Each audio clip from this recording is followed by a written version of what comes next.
Midoriya Izuku has been a slave for most of her life. She remembers a bit of her life before, when she lived with her mother, but not much. She knows they lived in a small village that was raided by some slave traders. Her mother did everything she could to keep her safe, but ultimately she ended up being taken away, and her mother died in the end. The slave trader sold her to Shigaraki not long after she was taken. She was put to work right away doing anything he ordered her to do. At first she refused and cried, but that only got her punished by him. Took her some time, but she learned it was easier to what she was told and not complained. Even when Shigaraki and the others would abuse her just for their own amusement.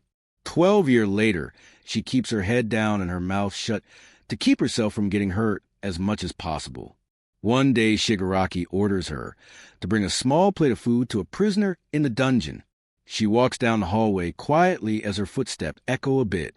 She was surprised to even give her an order like that. Usually he keeps her in eyesight at all time and doesn't let her go too far. Though she did, as she was told nonetheless. She heard some of the other slaves talking to one another about how the prisoner was a strong alpha able to take down armies all on his own. She wonders how this man was captured in the first place. If he was really that strong, how did Shigaraki beat him? She had so many questions she wanted to ask. Then again, it wasn't her place to ask questions at all. As a slave that worked for Shigaraki, she found it better to keep her mouth shut above any else. She already had enough bruises from the time she dared to speak up a little. As she walks down the hall, she hears the sound of chains moving grow louder and louder. She knew she was getting closer to the right cell just by the sound alone. As she got closer, the sound seemed to quit down a bit. The prisoner mostly heard her footsteps as she got closer. He probably was getting ready to attack. Who was going to see him? She wouldn't blame him if that was the first thing he did when he saw her. When she get to the cell, she nearly stopped completely because of the sight before her. In the cell was a man with spiky blonde hair and red ruby, like eyes staring at her. He wore a red cape with white fur collar on it, and no shirt one. He has black pants on with black boots. She stands there a couple of minutes, staring at him while getting a familiar feeling, as if she's seen this man in her life before. Though she could quite place it. She snapped out when he decided to break the silence. "Oi, quit fucking staring at me already. Why the hell are you doing here anyways, Omega?" The man said to her while he looks her up and down. "I was ordered to bring you this." Izuku mumbles as she shows him the small plate of food in her hands. She had no idea why she spoke to him just now. She doesn't talk to anyone at all, except to say yes to anyone giving her an order. The fucker decided to send you to be his delivery girl, huh? The man said as he looks at Izuku, as if scanning her head to toe. Figure that asshole with a slave. He added as he looks at her, thinking she'll respond. Izuku stayed quiet as she moves closer to the cell, then carefully placed the food down inside closer enough for him to get it.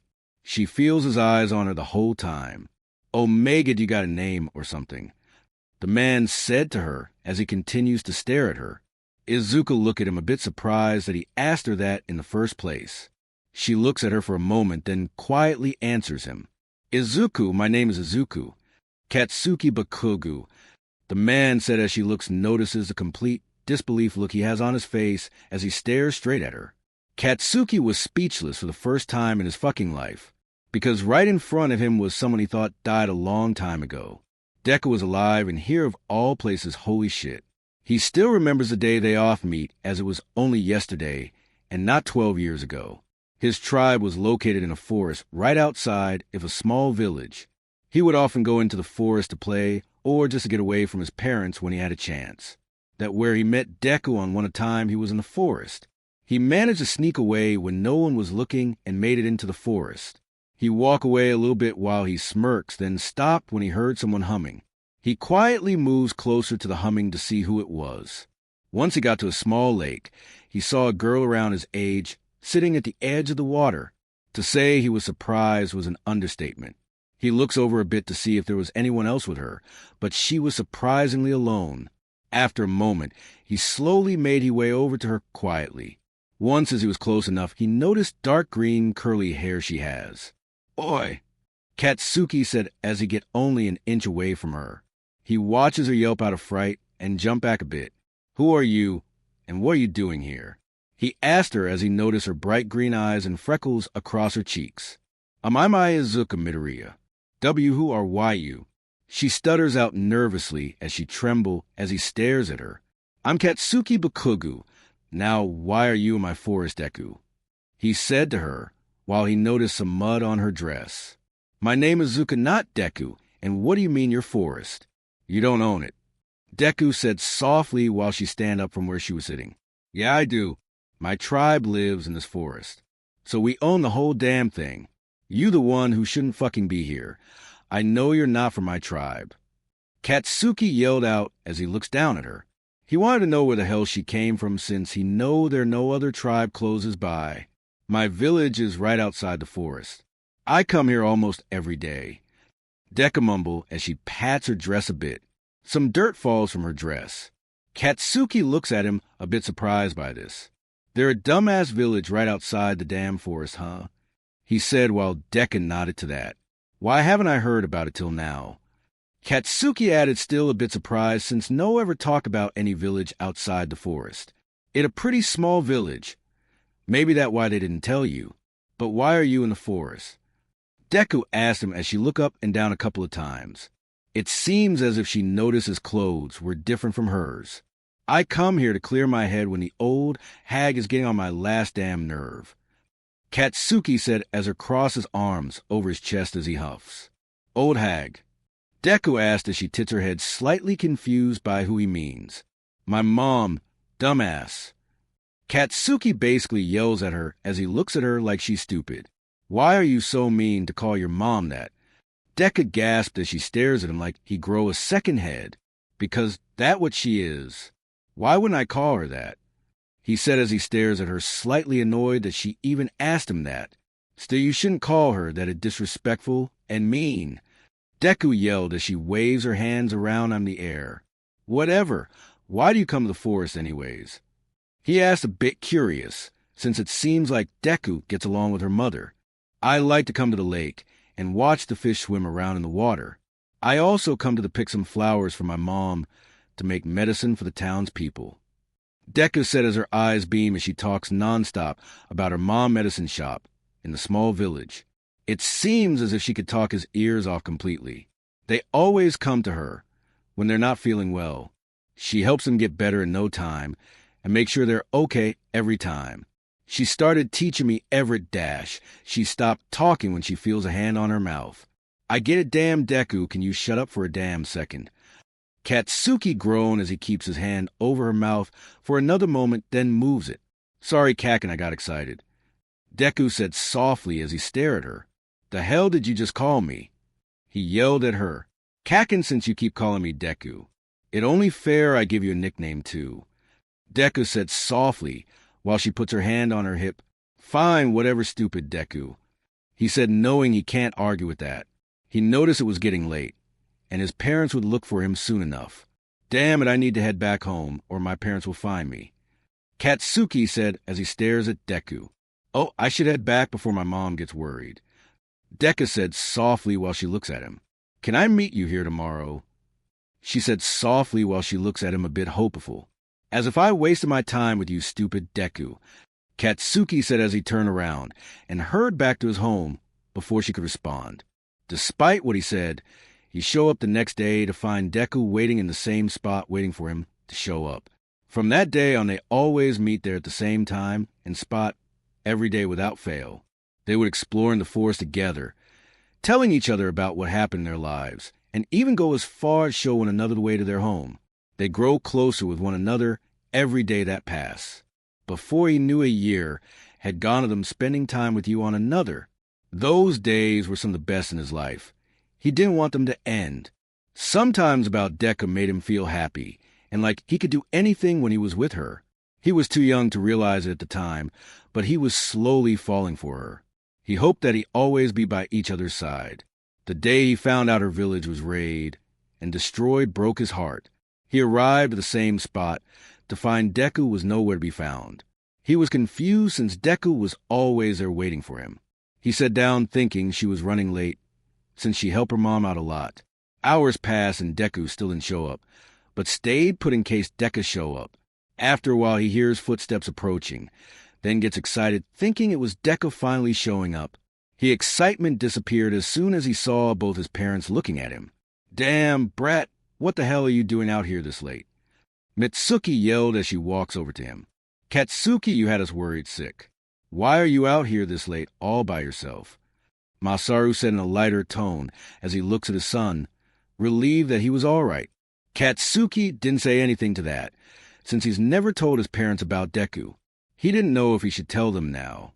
"Brat, you better tell us why you're here, or you won't be able to go out anymore," Mitsuki said to him, thinking that would get him to answer her.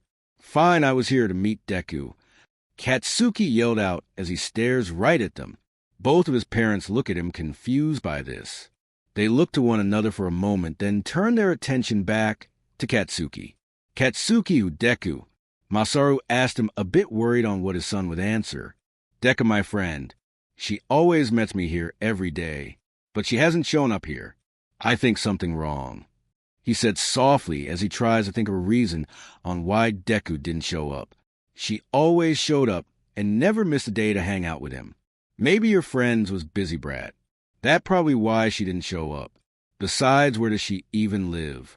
Don't tell me you found a child living in the forest by themselves and didn't say anything, brat." Mitsuki gasped as she looked down at him. She looked like she was panicking that there might be child her son age in the forest. "No, of course not, you old hag. Deku lives in a small village just outside of the forest. Look, I'll show you." Katsuki said, then takes off quickly to Deku village before they could respond. He could hear his parents telling him to stop and to come back as they follow right behind him. He continues running towards Deku village to show his parents it, but also so he could ask Deku why she did show up today. He figured he can handle his parents scolding him later on. He smiles as soon as he made to the edge of the forest, knowing Deku village was only a few feet away from there. His smiles completely vanished as soon as he see Deku village burned down to ash. He stopped completely, not believing what he's seeing in front of him. Lifeless bodies and blood on the ground, while there was burned homes. He stares at the sights in shock that he didn't hear his parents existed the forest. "Brat, why did you run off like that for? You couldn't wait, F.O. dash." Mitsuki stopped talking as she realized the sight before her. It was clear what had happened here, and mostly what happened to her son friend. She turns to her husband as he nodded at her, understanding what he was going to do. Without warning, Masaru picks his son up in his arms and holds him close to his chest. This alone seems to snap Katsuki out of the state of shock he was in. He started fighting against his father's grip and hit Masaru back with his hands. "No, let me go. Deku has to be here. She has to be all right," he yelled out while he started crying as he fight to get out of his father's grip. "Katsuki, go home with your father me, and the man will look to see if we can find your friend," Mitsuki said softly, hoping that would get her son to calm down a bit. Truth be told, she knew there was little no chance of Katsuki's friend still being alive based on what she see alone. Masaru looked at his wife, knowing what she was doing. He nodded as he carried his son back to the tribe, while he continued to cry the whole way back. He lets out his scent to try and calm him, but that only helped him a little. After a while, Katsuki passed out from exhaustion. Once they made back to the tribe, Masaru sighs as he tucked his son into bed while he waited for his wife to return back. The next day, when Katsuki woke up his parents, involved him that there were no saviors from Deku village, and Deku mostly died and raided. Katsuki cried non-stop for days afterwards, mourning the loss of Deku.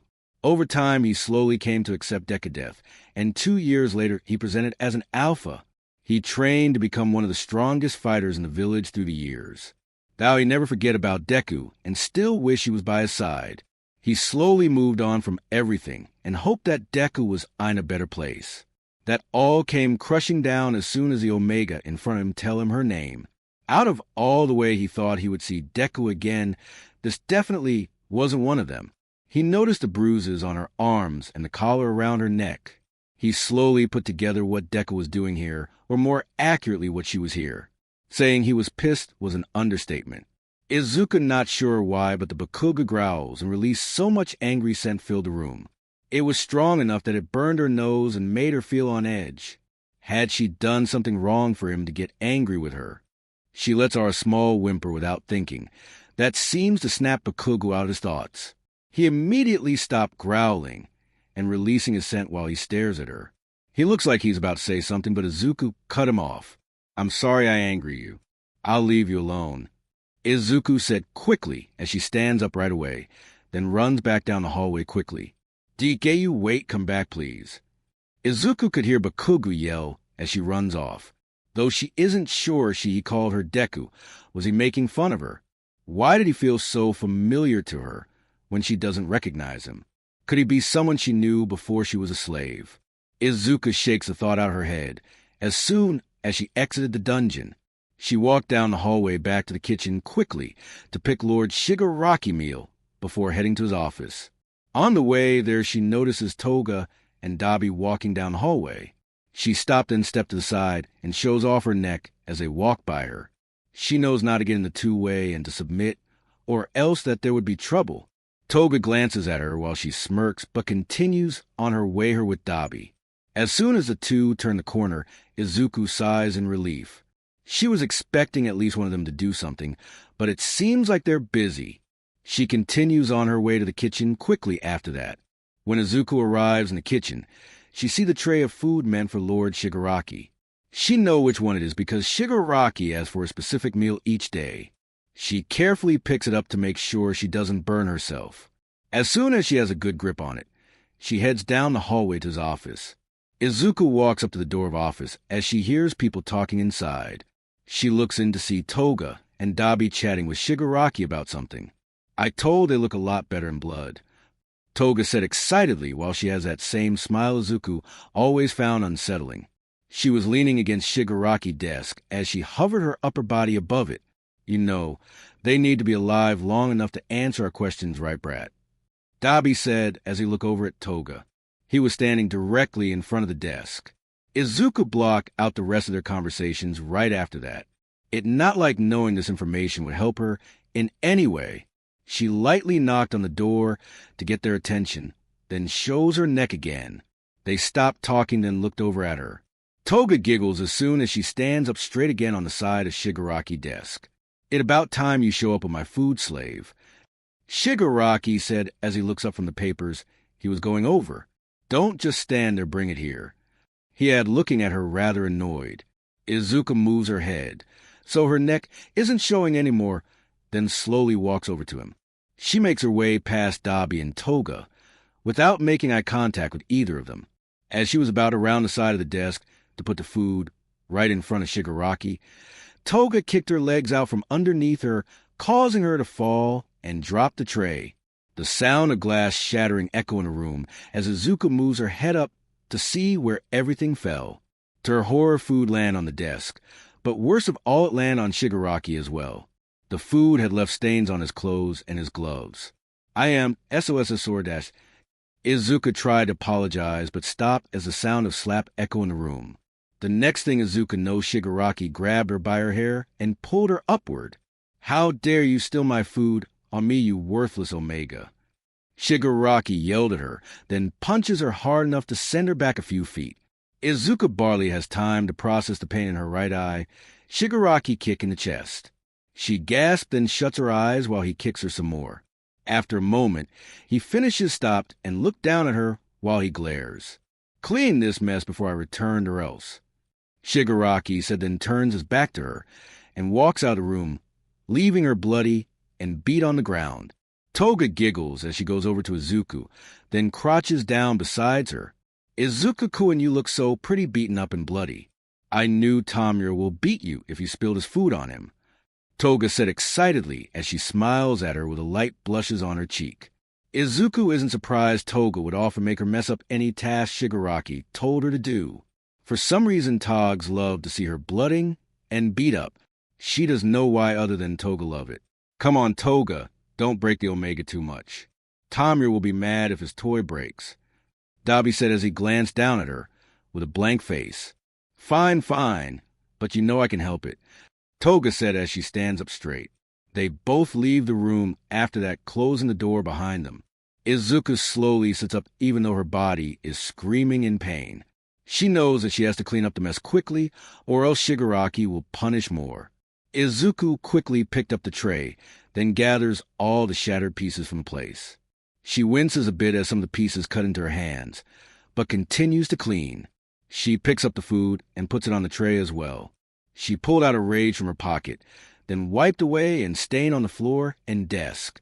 Izuku barely managed to finish up when the door burst open. She nearly jumped but keeps her composure together as she holds the tray with the food and broken plate pieces on it. Shigaraki looks around the office to make sure she had cleaned everything up right. After a moment, he turned around and looked right at her. "Looked like you avoided another punishment, Omega, but this better not happen again," he said, as if he was disappointed by that. Izuku nodded her head lightly as she lets go of a breath she was holding. She was worried he might still punish her even though she did what she asked. "Tomorrow brings that prisoner his food in the morning. Then do all of you chores before dark. You're dismissed," Shigaraki said as he goes to sit down at his desk to finish his work. Izuku bows lightly, then slowly walks out of the room. She goes back to the kitchen. Once is their disposal of the food and broken plate quickly. After that, Izuku heads to her room to treat her wounds.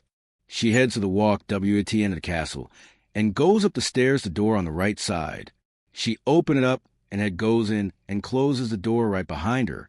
She sighs softly knowing that Shigaraki might not bother her till tomorrow. She heads over to the mat near the corner of the room and gets some cloth out. She carefully wrapped it around her hands to stop them from bleeding.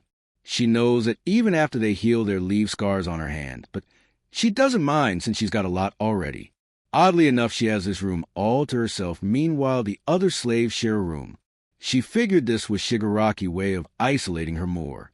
After a moment, she finishes up and looked down at a small broken mirror she had. She wanted to see how bad her eye was hurt. She has a black eye from when Shigaraki punched her in the face earlier. She sighs, knowing this will be a pain to deal with till it heals. After that, she lay herself down on the mat to try and get some sleep. After everything that happened, she was tried as hell. As Izuku closes her eyes, her mind wanders to the prisoner down in the dungeon.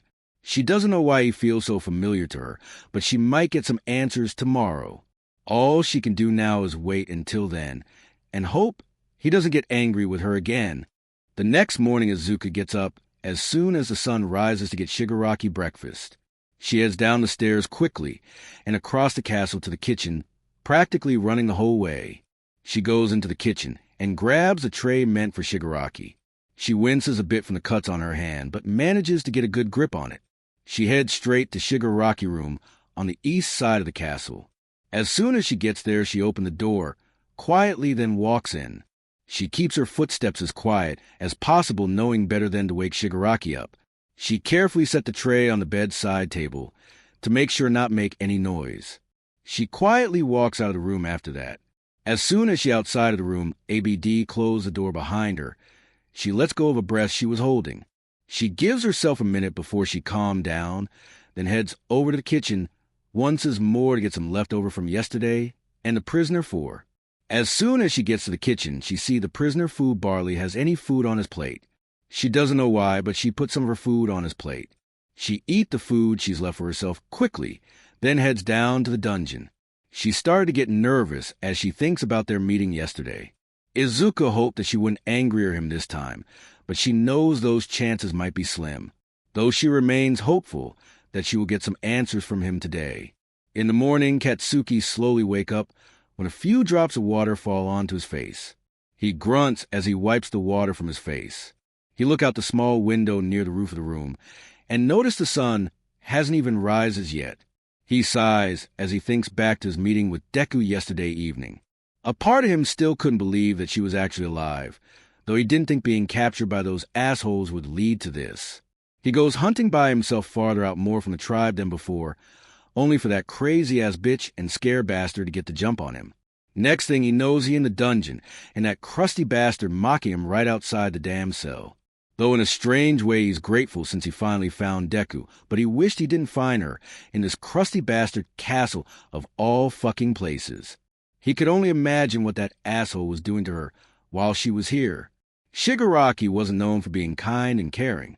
No, he was known to be cruel and heartless man that see people, especially Omega, as toys.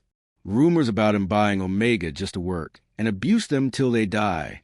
Shigaraki doesn't need a reason to hurt them at all and just does it for the fun of it. He beyond sick, not to mention, he knows that asshole let his little minions abuse them just as much. Just thinking about it makes his blood boil, but he needs to stay calm in case she show up again today. He was stupid enough to release angry scent strong enough to scare her from him. He won't make their mistakes again.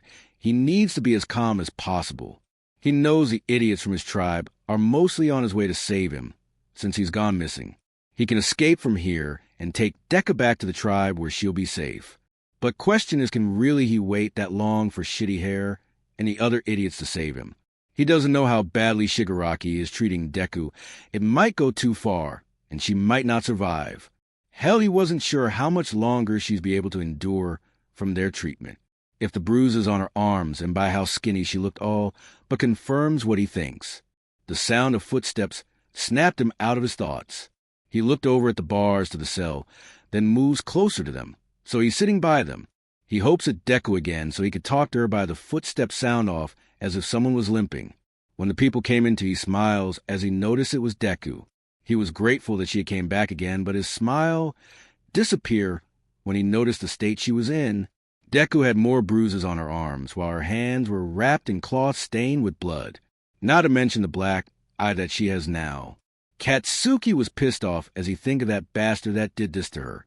He swear that he'll kill that motherfucker for this. He started growling and releasing an angry scent without thinking too angry to notice it.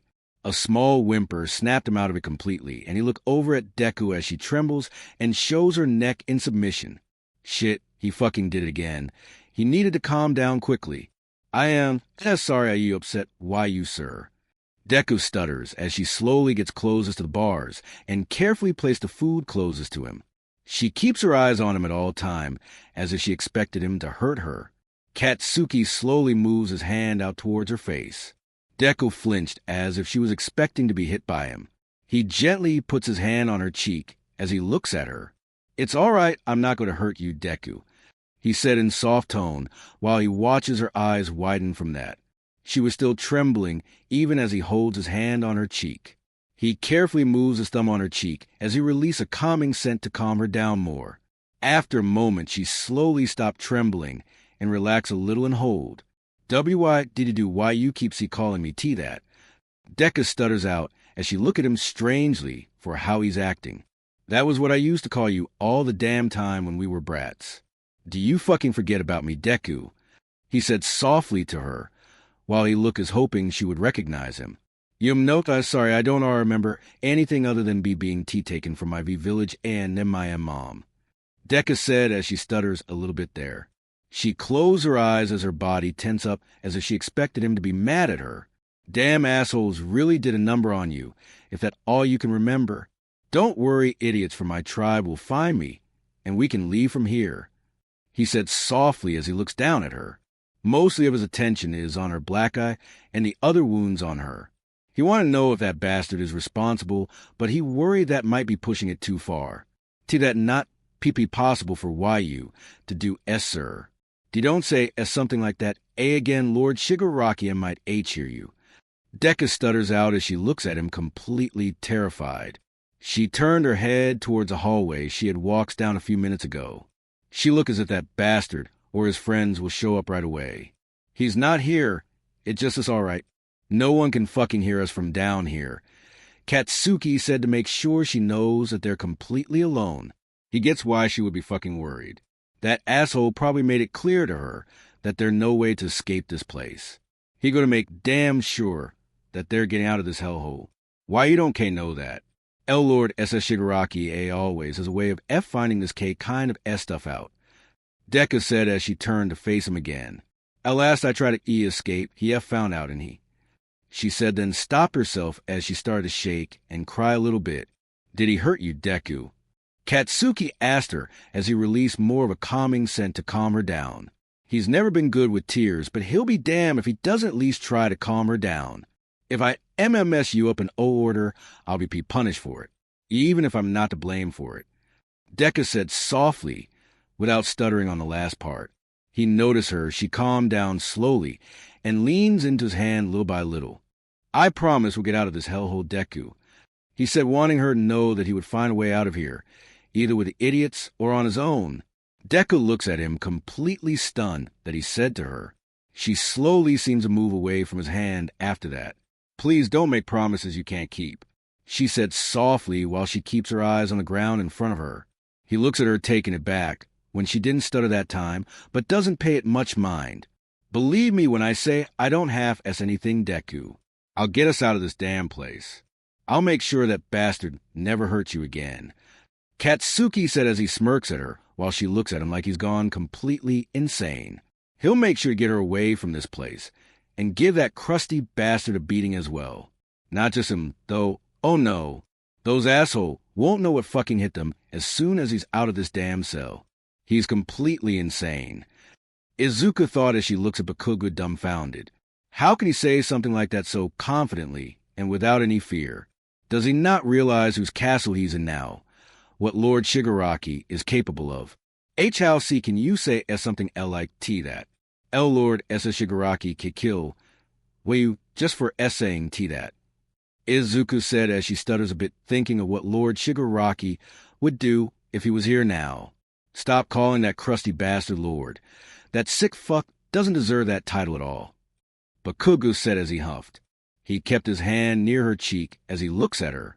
"I have to see call him that, or I'll GG get be punish. Last time I did any W was so mad," Izuku said softly as she looked at him, a bit surprised that she said that. She wasn't sure why she told him about that in the first place.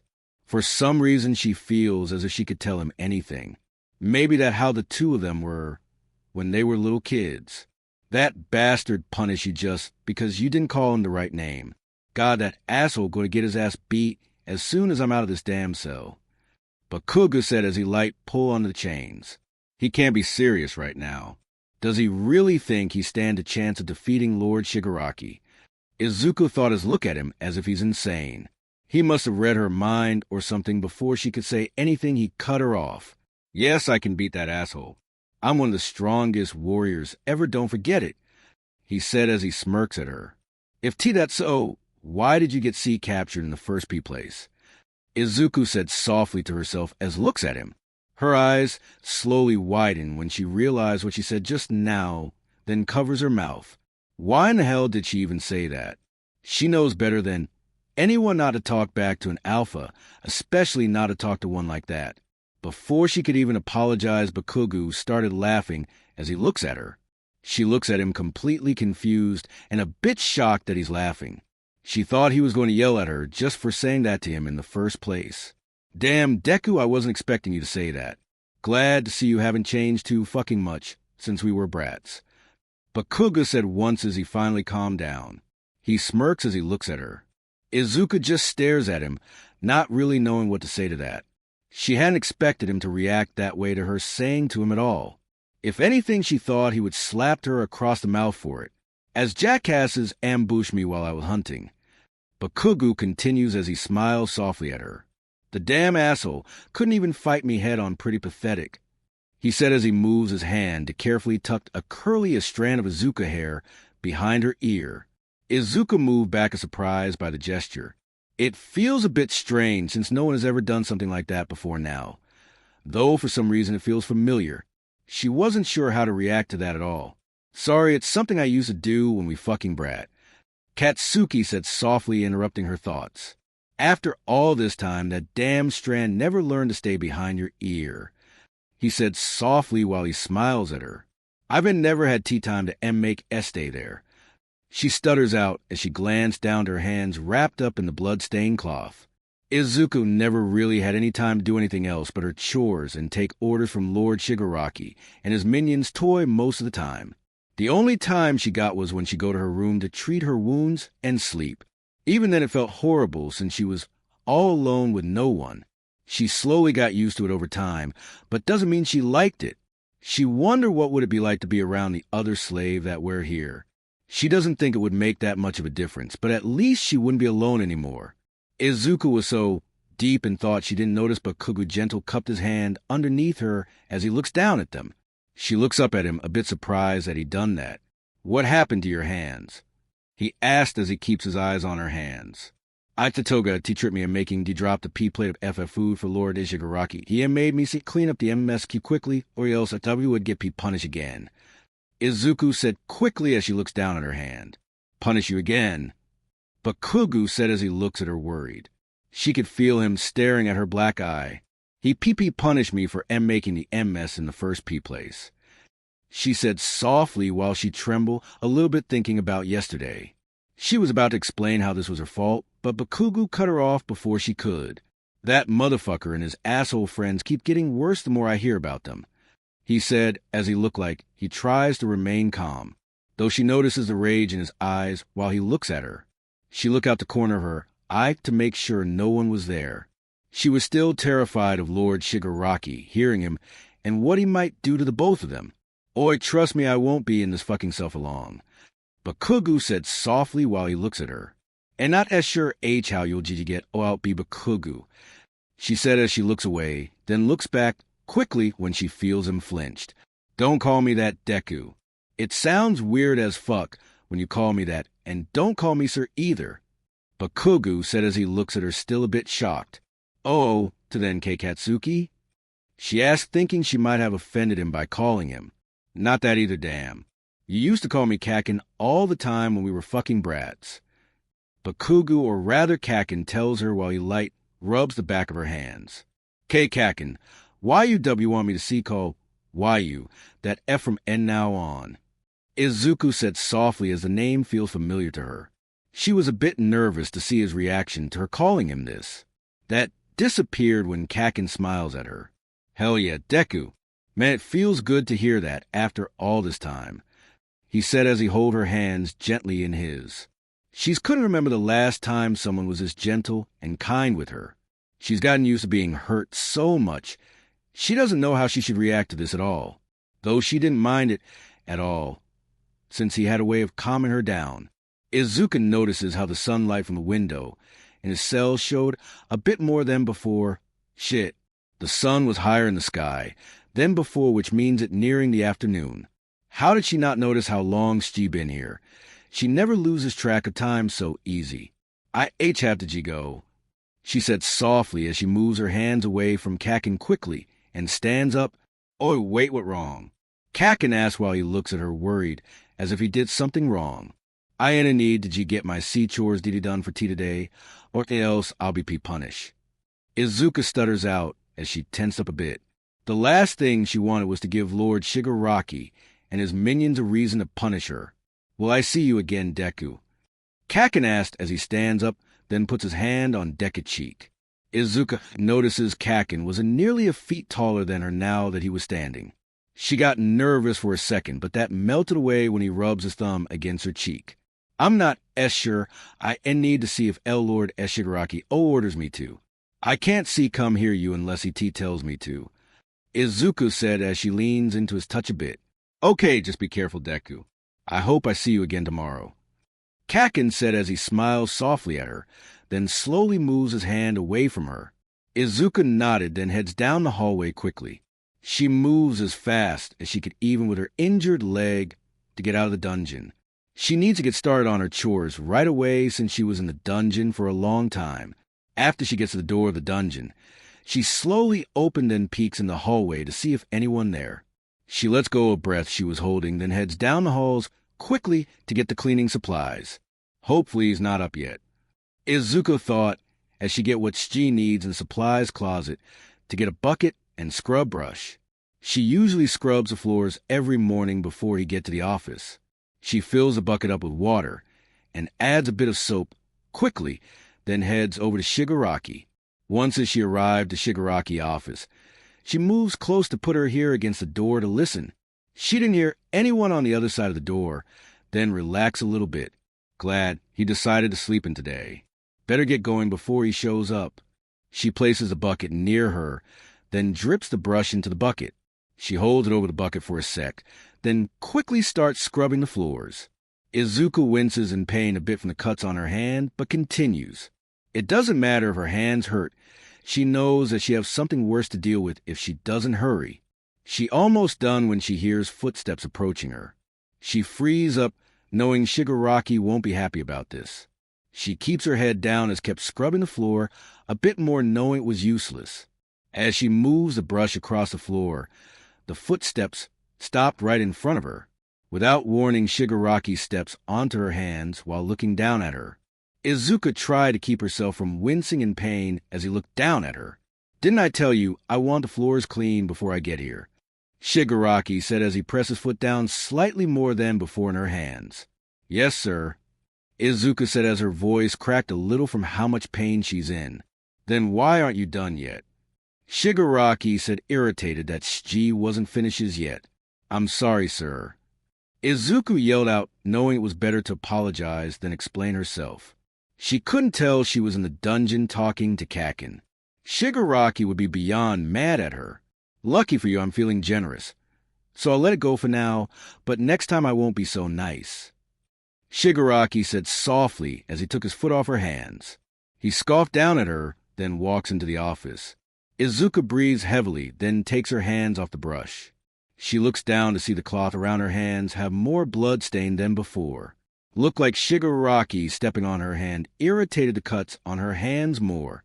Just as she was about to grab the brush, Toga grabbed her hands and moves them close to her as she grinned. Izuku was caught off guard by this. Heck, she didn't even notice when Toga showed up. Toga took the cloth off before Izuku had time to think. Your hands look so cute when they're covered in blood, Izuku-kun," Toga said as a blush formed on her cheeks. "I'm glad this is the first thing I see this morning. I'll have to thank Shig for that." She added while she giggles like crazy. "Hey, crazy, let Shigaraki toy finished up.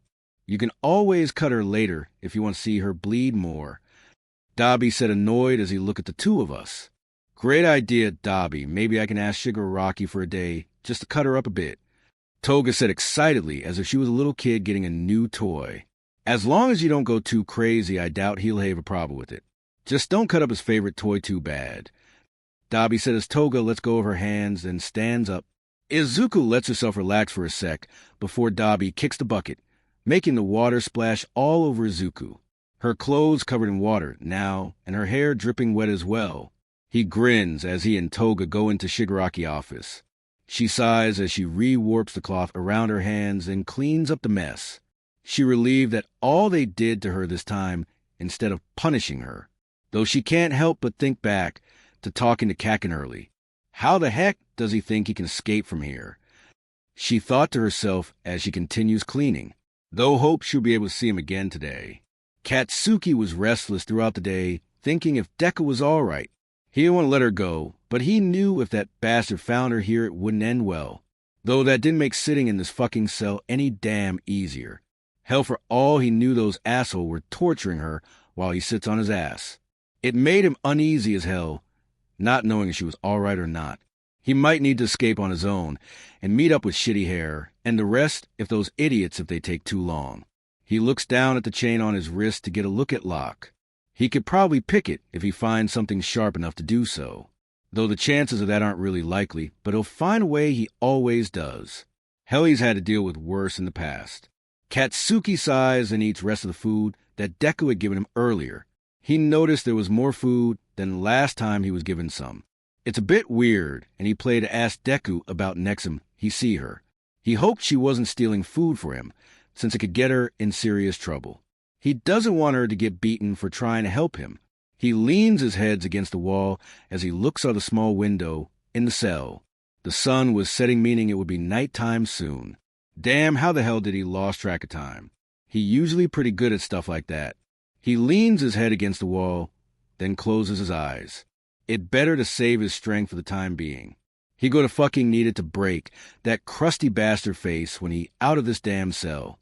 He definitely breaks a few of that asshole bone as payback for hurting Deku all these years. After a while, Katsuki fell asleep, only to wake when he hears footsteps coming down the hallway. He look over at the window to see the sun has gone down completely now. The moon high in the sky now. Who coming to see me this late? Katsuki thought as he looks in the hallway, see who was coming to the cell. Good to see you're awake. That means it'll be more fun. Toga said while she has that creepy smiles on her face. The hell do you want, crazy bitch? He said as he looks at her annoyed. He knew this wasn't good. Toga was known for cutting people up just for the fun of it. Well, Shiggy didn't let me cut up one of his toys when I asked him earlier today. Toga said as if she's a kid that didn't get the toy she wanted. He swear this bitch is beyond crazy just by the way she smiles at people. Heck, she got a thing for blood in general, always saying how it was pretty or some shit. The hell that got to do with me? He asked, though, by the way she's acting, he could guess why she's down here. It's a shame, really, Izuku-kun looks so adorable when she's bleeding. Toga said as she slowly walks closer to the cell. She stopped right in front of the bars. But he said I could cut you up a bit. She added as she took the knife out from behind her back, then swings it at his face. Katsuki gets up quickly, then moves back, barely missing the knife by an inch. He grabbed her arm, then pulled her until slammed face first into the bar. He twisted her wrist until she dropped the knife. Gah! Toga whines while she tries break free. From Katsuki, hold on her. Katsuki lets her arm go, then kicks her away from the cell bars. He watches as her back hit the wall, then crumbles to the floor. He scoffed as he looked down at her. You forgot who you're dealing with, bitch, he said as he glares at her. Just because you and that asshole caught me by surprise doesn't fucking mean I can beat your ass. He added, then moves a knife with his foot further into the cell, so she couldn't reach it. You forget you're Shiggy prisoner, Toga said as she winces while getting up from the ground. He'll be the one deciding what happens to you. She smiles a little bit. Tell him to hurry the fuck up, I'm getting bored in this damn dungeon. Katsuki said as he smirked. I wouldn't mind beating the shit out of him too, he added while he laughs at her. Toga glares at him, then slowly gets up from the ground. She rubs the back of her head, still in a bit of pain from hitting the wall just a moment ago. You'll regret that, Toga said as she slowly walks down the hallway. I'll make sure to take a lot of blood from you, she said as a creepy smile finds a way back on her face. Katsuki waited until he did hear footsteps in the hallway anymore, then sits down and leans against the wall in his cell. He reaches over and picks up the knife that Toga left behind. This might work to get the cuffs off, he thought to himself as he looks over the knife. He probably will wait a bit to try it since he doesn't know where the slaves are being held. He'll probably need to ask Deku next time she comes to see her. Katsuki hoped that she'd tell him about it. That way it makes it a lot easier for them to escape. He'll need to figure out when is the best time as well. He turned his head when he hears footsteps coming down the hallway again. He glares and lets off an angry scent, thinking it Toga again. He stopped when Deku came into view while she shakes a little bit. Deku, what are you doing here? Katsuki asked as he looked to see if Toga was anywhere near them. MIC came to see clean your W wounds, IT thought. Deku stutters out as she looks over him, a bit surprised that he's okay. Katsuki notices the pieces of cloth in her hands and small cup of water as well. Saying he was shocked was an understatement. How did you know Crazy was going to try to cut me? He asked while he looked down at her. He couldn't help but wonder how she got here without getting caught. She asked shigaraki if she could cut me up. He has said no, but she could cut you. Deku said as she moves closer to the bars, still looking him over to see if he has any cuts on him, as if she even could in the first place. The bitch didn't stand against me. Hell, she's lucky I'm locked up, he said proudly as he smirks at her. Did you really come all this way to help me, Deku? He said softly as he turns his attention to the cloths in her hands. I didn't want you to be hurt. Deku stutters out as he looked down. Katsuki smiles, then noticed there was more blood stain on the cloth around Deku's hands more than before. What happened to your hands? He asks softly as he reaches his hands out, then carefully holds them in his. Shigaraki has stepped on my hands earlier as punishment for not having the F floors. Clean B began, he got to his office. Deku replied as she slowly calmed down a bit in his hold. Damn bastard, Katsuki said as he moves her hands up to get a better look. Let me fix the damn cloth. Sit down for me, he said as he tries to keep himself calm. Deku nodded, then moves her hands away and sits down close to bars. She holds her hands out to him while she looks up at him. He sits down right in front of her, then holds her hands gently.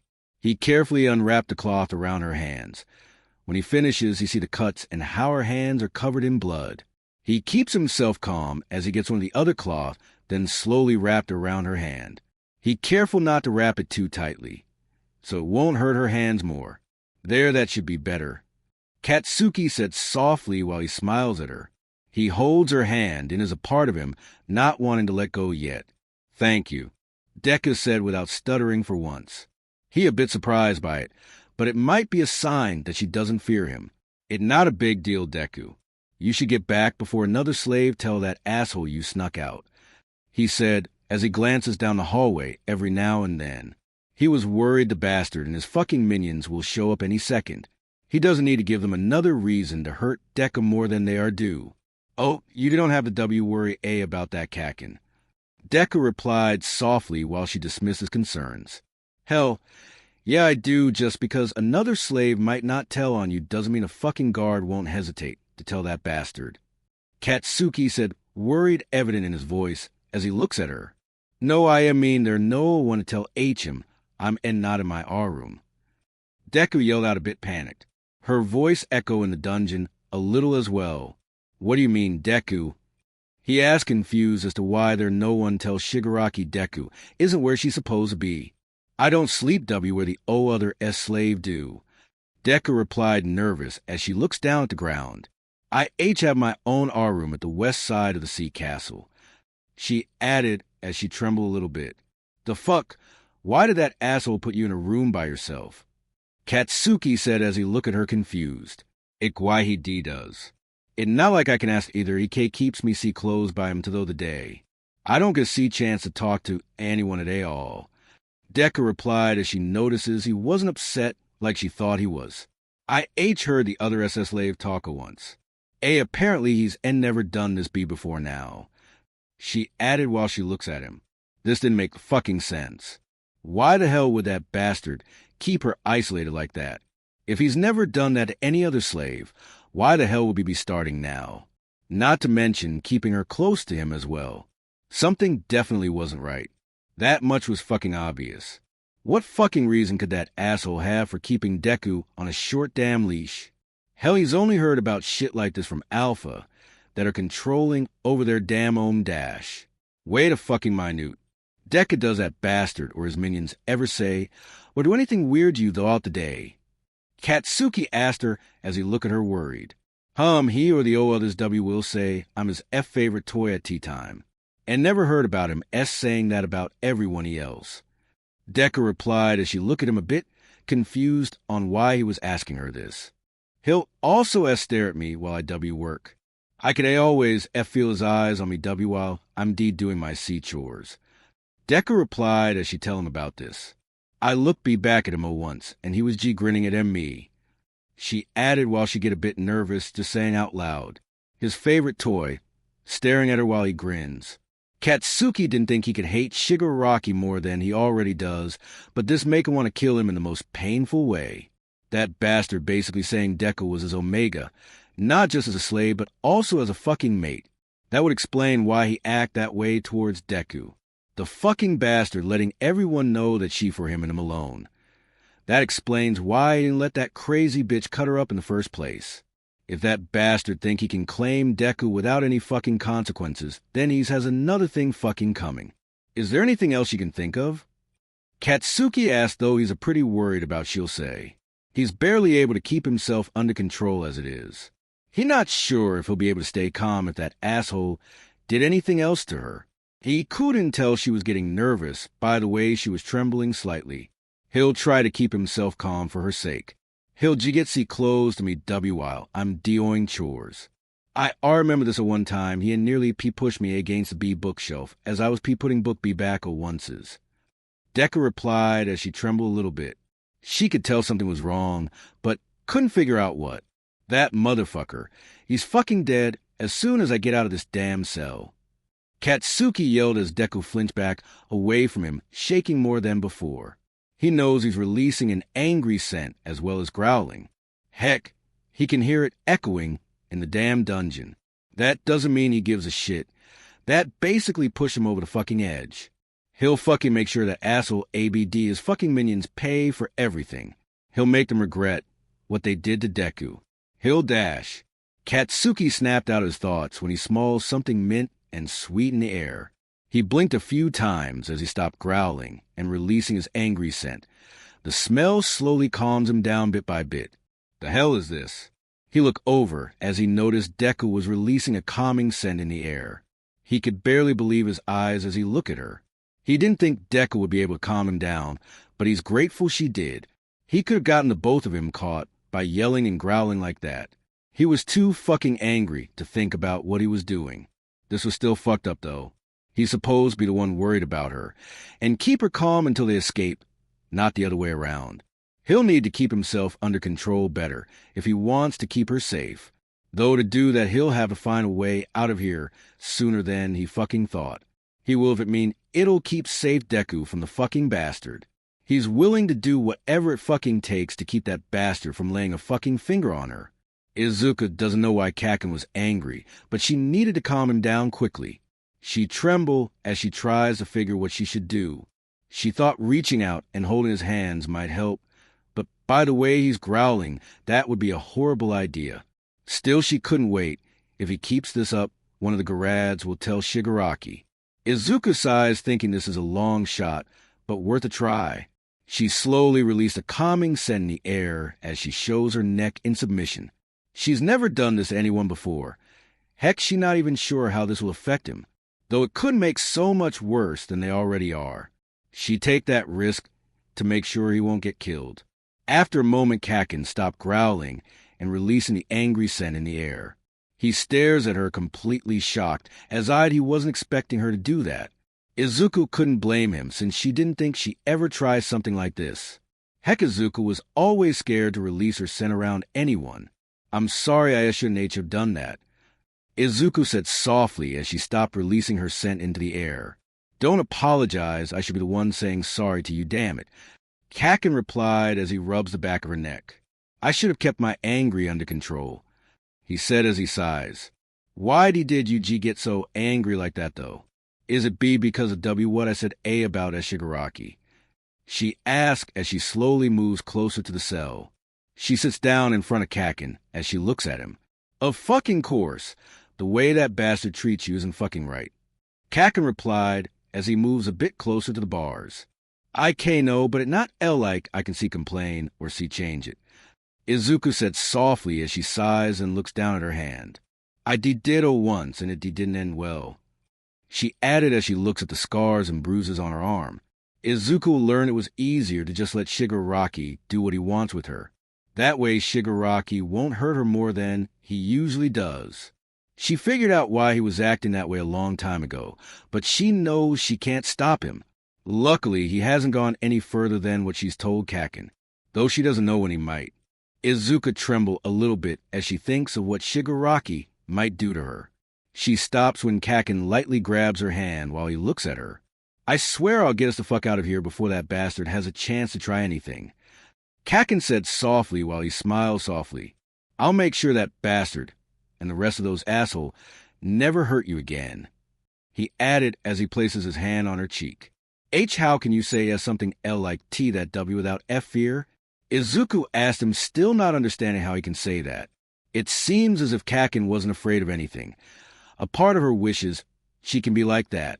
B besides, I don't have anywhere to go if I do escape, she said softly while she looks at him.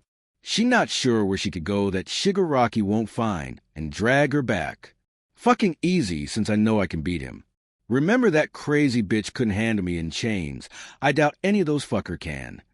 Kaken replied as he smirks at her while he lightly rubs her cheek. Izuku felt her faces heat up a bit from the way he smirks at her. Why does he always have that effect on her from that alone?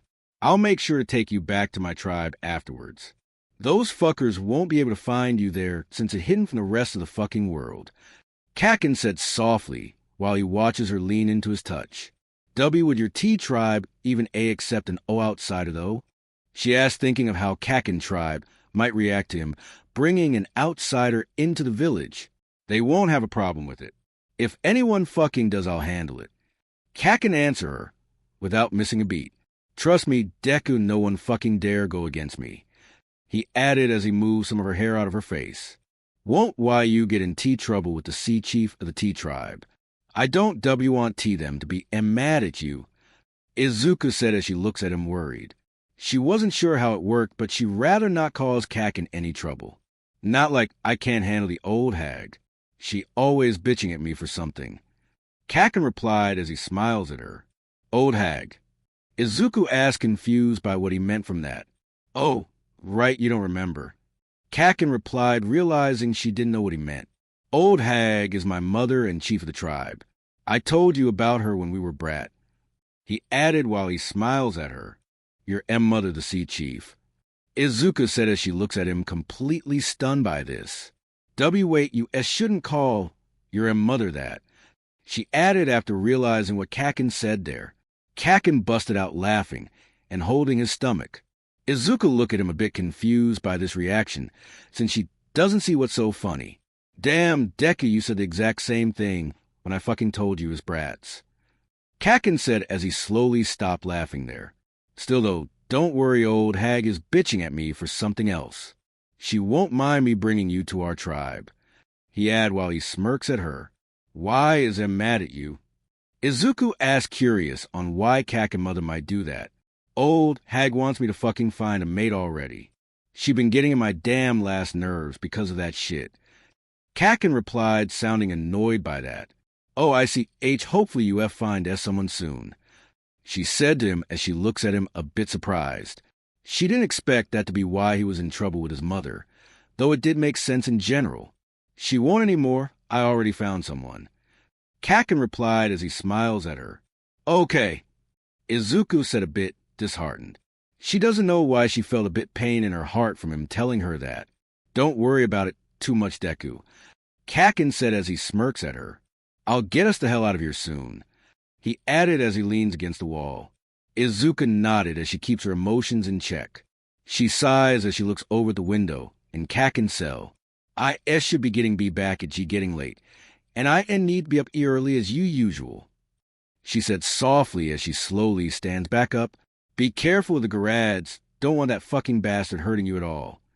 Kakin said as he stands up, as well then reaches his hand out and lightly hold her hand. I will, don't worry, but Shigaraki might punish you for what you did to Toga. Mostly, he'll order me not to give you any food. Izuku said softly as she holds his hand. That bastard can go to hell. I can handle not eating one fucking meal. Though that reminds me, I had more food than usual on my plate today. Did you have something to do with that? Kakin asked her as he lightly rubs his thumb over her knuckles. I give you some of my food. I thought, well, you might need him more. She replied as she lightly squeezed his hand. Damn it, Deku don't do that shit okay. I'll be fine with whatever that asshole decides to give me. Kakin replied as he moves his hand and puts it on her cheek. Izuku nodded as she leans into his hand. Even after he told not to do something, it felt so much different from the way the others speak to her. She can relax and not worry about everything when she's around Kakin. He managed to make her feel safe enough that a part of her believes that he'll get her out of here, though she knows he mostly escaped without her. Go get some damn rest, Deku. I'll probably see you tomorrow night. Kakin said, snapping her out of her train of thoughts. He moves her hand off her cheek, but still holds her hand. Okay, Kakin. She replied softly as she lets go of his hand, then moves away from the cell.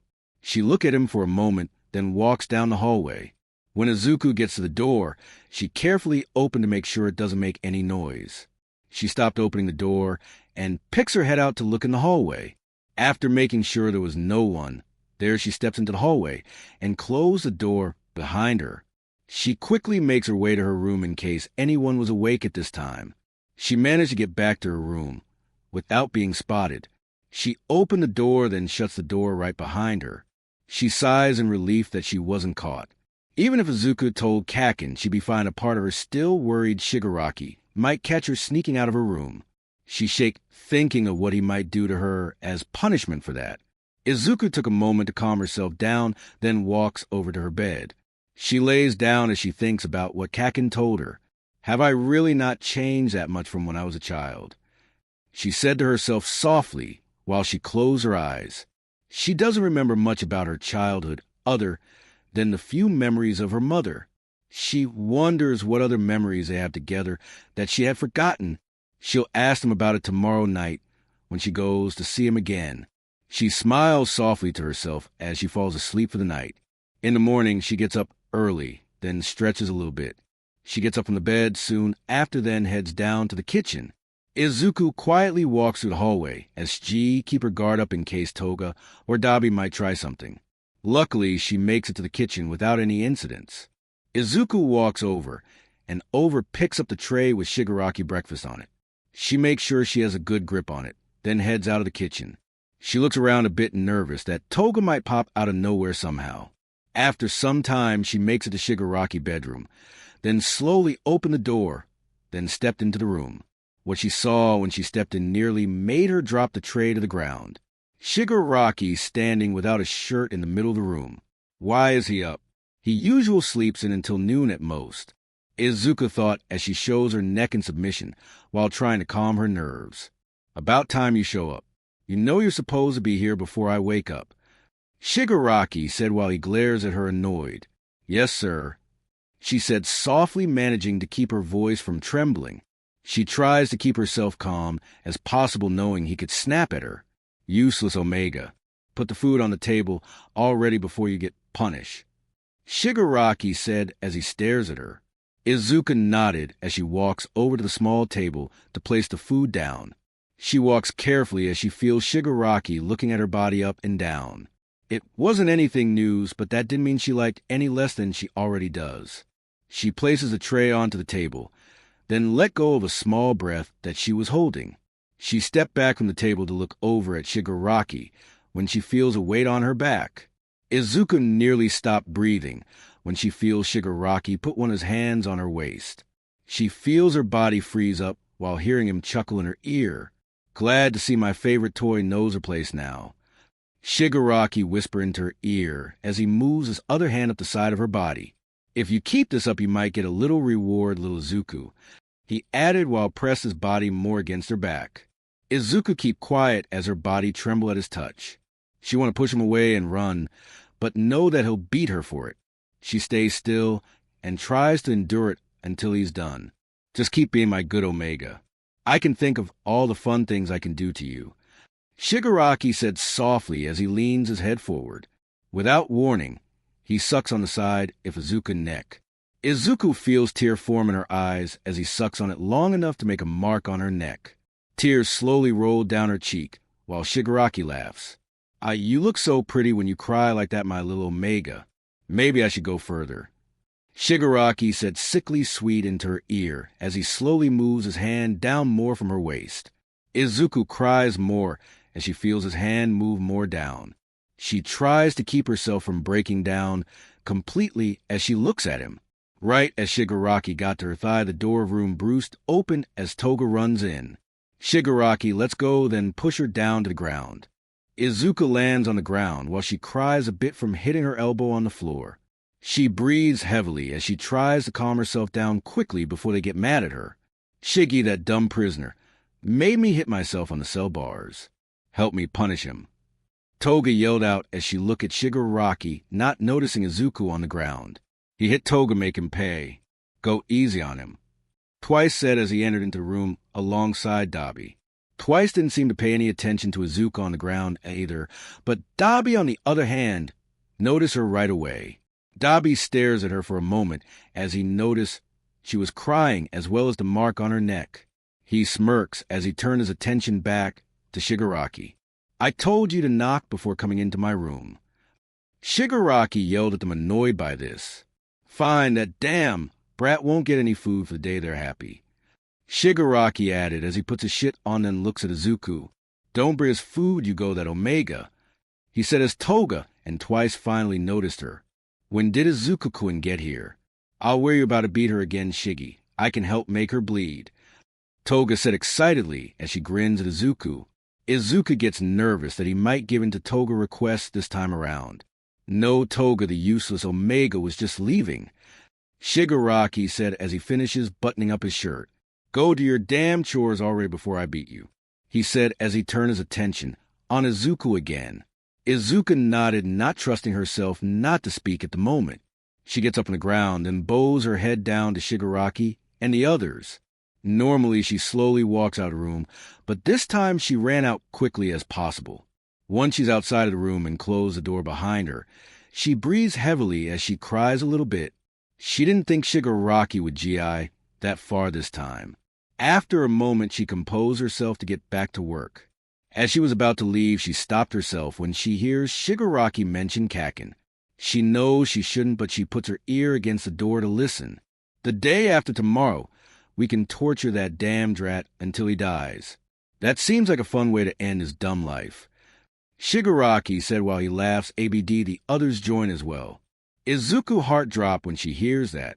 She slowly moves from the door and goes down the hall, not wanting to hear anymore. Even though she's seen this happen to hundreds of prisoners over the years. Heck, she's had to clean the cell after they died as well. She couldn't handle the same thing happening to Kakin as well. She knows right then and there that she's helped him escape from this place as soon as possible. Katsuki uses a knife to try and pick the lock on the cuffs. He carefully moves it around to see where he needs to hit in order to get them off. After a moment, he hears a click noise and grins. He places the knife down beside him, then carefully takes the cuff off his right wrist. He looks down at his wrist to see the cuff left red marks on his skin. I figured that damn thing would do that, he said to himself, then picks the lock of the cuff on his left wrist. After a bit, he managed to get that one off too. After he takes the cuff of his wrist, he stands up then walks over to the window on the cell. It made day by the looks of it, so a couple hours till the end of the damn day. He looks out to see the castle training field and the courtyard. He watches some of the guard training. Katsuki grabbed the bars and pulled on each to see if any of them were losses. Not a single one of the damn bars move. Did someone try to escape from here before? He thought as he gets a closer look at the bars. He noticed how new they look for an ass castle like this. I didn't expect those assholes to have this much common sense. Katsuki thought to himself as he looks out the courtyard to memorize the area. He needs to know this for him and Deku to escape from this hellhole, though he wished he could keep Deku down in the dungeon with him. At least here he'll be able to keep her from the damn asshole that hurt her just because they feel like it. Not to mention keeping that crusty bastard away from her. The last thing Katsuki expected was that fucking bastard treating Deku like a mate. He couldn't believe that asshole would go so low like this, though he couldn't understand the crusty bastard reason behind it. According to Deku, he's never acted this way towards any other Omega slaves he's had. Whatever that asshole reason is, he couldn't give two shit about it. He'll make sure to break a few of that bastard bones for treating Deku the way he does. Deku hasn't come by at all, which means that crusty bastard decides to order Deku not to bring him any food. He wasn't surprised, but he'll manage with one damn meal for a day. He'll eat when he and Deku are final out of this damn hellhole. Katsuki walks over to the cell bars across the room. Once he's there, he takes a closer look at the lock on cell door. It might be hard to pick with a damn knife, but he'll manage. He's got this fucking far. With nothing else to do, he sits against the wall by where the chain's here. He puts a chain on his arm as if they were locked onto him in case one of those assholes pay him another fucking vis. Couldn't risk them finding out he got the damn chain off and them doing something else to keep him from moving. Katsuki leans his head against the wall, then closes his eyes as he thought back to Deku's expression when he said he found a mate. It wasn't surprising that she seemed disappointed that he supposedly found someone. Man, if only she fucking knew what he meant when he said that to her. He couldn't wait to take to his tribe when they finally escape from this hellhole. He can see the old hag making fun of him for getting captured so easily. He might be fucking nice enough to let her poke fun at him for a bit before introducing her and the old man to Deku. She might be shy and scared out of her fucking mind, but after time she might be all right. Hell, Deku might even smiles like she did when they were brats. Damn, he couldn't wait to see that fucking smile. He missed it more than anything else. Katsuki still couldn't believe that she doesn't have those memories anymore. The two of them as brats running all over the forest together. Can't believe they made you forget about me. What else did that fucking bastard made you forget about? Katsuki thought to himself as he relaxed a bit. After a while, Katsuki fell asleep against the wall in the cell. He wakes up when he hears footsteps coming toward the cell again. He sits up getting ready just in case it was one of Shigaraki minions come and see him again. He calmed down as soon as he saw Deku walking over to him with a small plate of food in her hands. "I thought you said that bastard wouldn't let me eat today as punishment," Katsuki said as he watches Deku sit down in front of cell. "Yes, but it am midnight, so it's technically the next D-Day," Deku said softly as she puts the food into his cell. "Can't fucking argue with that logic, but you better have not stole anything from the goddamn kitchen," he said as he looks the wall bow of food right in front of him. The last thing he wanted was that fucking bastard hurting again. "No, I didn't. That actually the F food I got for today," Deku said softly while she looks away from him. Katsuki's eyes widen as he looks at Deku, then down at the plate. It made sense why Deku was so thin now. Shigaraki basically starves her on the daily. He mostly doesn't even have any reason to do so. Damn fucking bastard.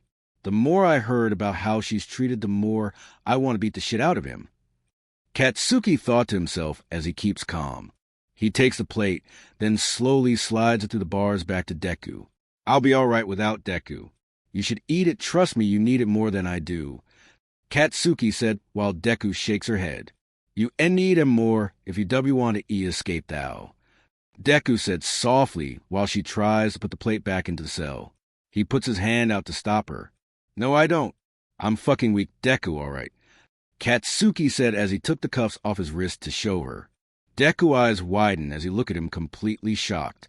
"You got them off," she said softly while she moves her hand through the bar, then lightly runs her finger over his wrist. "Hell yeah, I did, Deku. I told you I'd get us out here, didn't I?" Katsuki said as he smirks at her. He watches Deku move her fingers over his wrist where the cuffs were. "How did you do this?" Deku asked him without stuttering this time. She gently holds his wrist as she looked at him. "This isn't the first time I've had to do something like this, nerd. Wasn't even that much of a fucking challenge for me," Katsuki said as he moved his hand to hold hers while he smirks. He noticed the light blushes forming on Deku's cheek. "That amazing, Kaken," Deku said excitedly while smiles a little bit. Katsuki smiles as he moves a bit closer to the cell bars. He missed that smile more than anything. "I told I don't half-ass things, Deku. I'll get us out, and I won't let anyone hurt you ever again," he said as he moved some of her hair out of her face. "I'm still not as sure, but you definitely are the first PP person to be able to get those off," Deku said softly while she moves a bit closer to bars as well. "Most get some weak-ass extra, if they couldn't get that much. Hell, I bet Dun's face can get those off, and he's not that bright," he said as he chuckled a little bit. "Dun's face?" Deku asked as she tilts her head to the side confused. "Oh, he's one of the idiots from my tribe. You'll met him, shitty hair, raccoon eyes, and soy sauce face," he said as he smiles at her as she looks at him more confused than ever. "Are they YRF friends?" Deku asked as she holds his hands. "W8, are those or actual N names?" she asked as she looks at him. Katsuki couldn't help but let out a snort of laughter at Deku's confused expression. "Yeah, they are, but I never told you that, all right. Those idiots will never let me live it done if they found out I said that. Also know but that they're nicknames," he said as he rubs the back of his neck. "Do you give everyone weird and nickname Kaken?" Deku asked as she lightly rubs her thumb on his knuckles. "Wait, do you actually know their names?" Deku asked as she looks at him a bit shocked that he might know their names at all. "Of course I know their actual names, but they can tell you that themselves," he said as he noticed that Deku didn't look convinced by that. "Also, I only give nicknames to the extra that deserve them. We'll probably see them when we get out of here. Idiots are looking for me, and on their way here as we speak. But I'll get us out before they can step foot in this damn place," Katsuki said as he smirked as he moves his fingers over his knuckles lightly while he smirks. "You always is confident, Kaken," Deku said softly while she smiles at him. "I don't need to be when I'm the best at everything, Deku. Besides, you probably don't remember, but I always knew where to find some plate for you to give your mom," Katsuki said as he smirks at her, though he noticed that Deku's eyes widened right after he said that. "You know about my mom?" Deku asked him as she tightened the grip on his hand a bit more than before. "I just know what you told me when we were brat. You always loved talking about your mom," Katsuki said as he holds onto her hand, then realized something. Wait, are you telling me you don't remember your mom? He asked, a bit worried that she lost those memories as well. I don't remember much, JJ, just what she looked like and what happened to her. Deku said softly as she looks at the floor. It didn't take a genius to figure out what she meant by that. It made Katsuki sick to know that Deku mostly had to watch her mother death when she was taken from everything that she loved. Now she doesn't have much memories about her mother, as well made it worse. Good fucking thing I got a good memory then. I can tell you about her from what you told me. Maybe that shit will help you remember. Katsuki said as Deku looks back up at him, a bit surprised by that. You really tell me about her. Deku said softly while she looks at him, as if he jumped over the damn moon. Hell yeah, nerd. Why not just spend the night down here with me? He said softly as Deku's eyes widen while a light blushes appears on her cheek. I mean, I cannot tell you Meyer if you stay here, Deku. Besides, they don't check to see if you're in your room anyway. He added as he hoping Deku didn't get the wrong idea. Okay, sure. Gee, good thing this isn't definitely from my R room. Deku said softly as she looks around the dungeon. You sleep on the floor in your room? He asked, though he could probably guess the answer to that. Old Matt, that pee pretty much it. Deku said softly as she turns her head back toward him. But fine, I'm used to it. She added, trying to keep him from worrying. Katsuki lets go of Deku's hand, then moves to take his cape off. As soon as he done, he carefully slips it through the bars to her. Here, it get cold at night. Don't need your ass getting sick, he said as he watches her gets it, then runs her hands over it. Katsuki been wanting to give her his keep with his scent on it for a while now, since it might comfort her after she finishes her chores for the day. Though he figured it might be too risky since those assholes could come to see him and notice his cape was missing. If Deku stayed here with him, though, those assholes will never know about any of this. But what about YU? Deku asked as she loosed up at him, a bit worried. I can handle this shit, Deku. I'll be completely fine, don't worry about me. He said, then moves closer to the bars. He gets the cape, then wraps it around Deku. Just like we were brats, he said softly while he watches the cape covers her whole body. It reminded him of when he let her wear his cape, when they were running around the forest together. So you've always wore a sea cape? Deku asked as she buried her nose into the fur collar. Hell yeah, I look amazing in it, he said as he smirks at her, while he moves a bit closer to the bars. Okay, ask me what you want to know about your mom, he said softly while he gently takes her hand again. Katsuki will answer any questions Deku had if it meant she might get her memories back. He knows how much Deku loved her mother from everything she told him as brats, so he can handle any questions she was going to ask him. It all worth it if he gets to see that beautiful smile she once has had on her face again.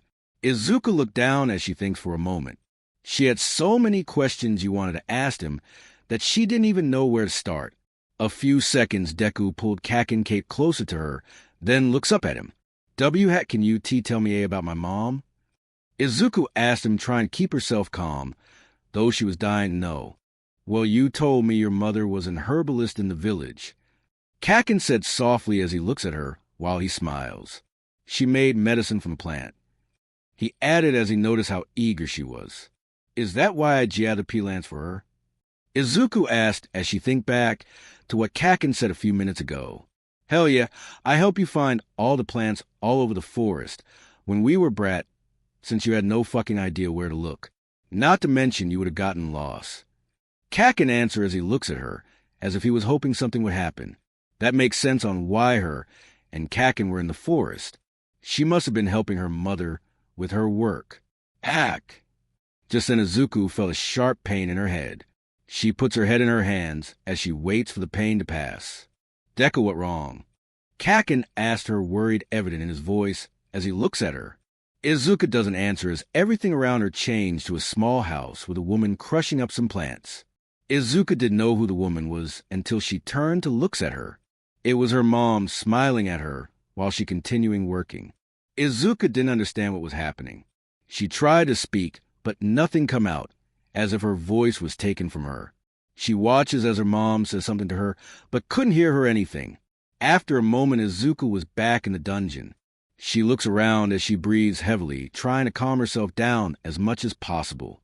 Deku, are you all right? Kakin asked as he moves his hand to the bar and places him on her cheek, then slowly turns her head towards him. I think I saw my mom.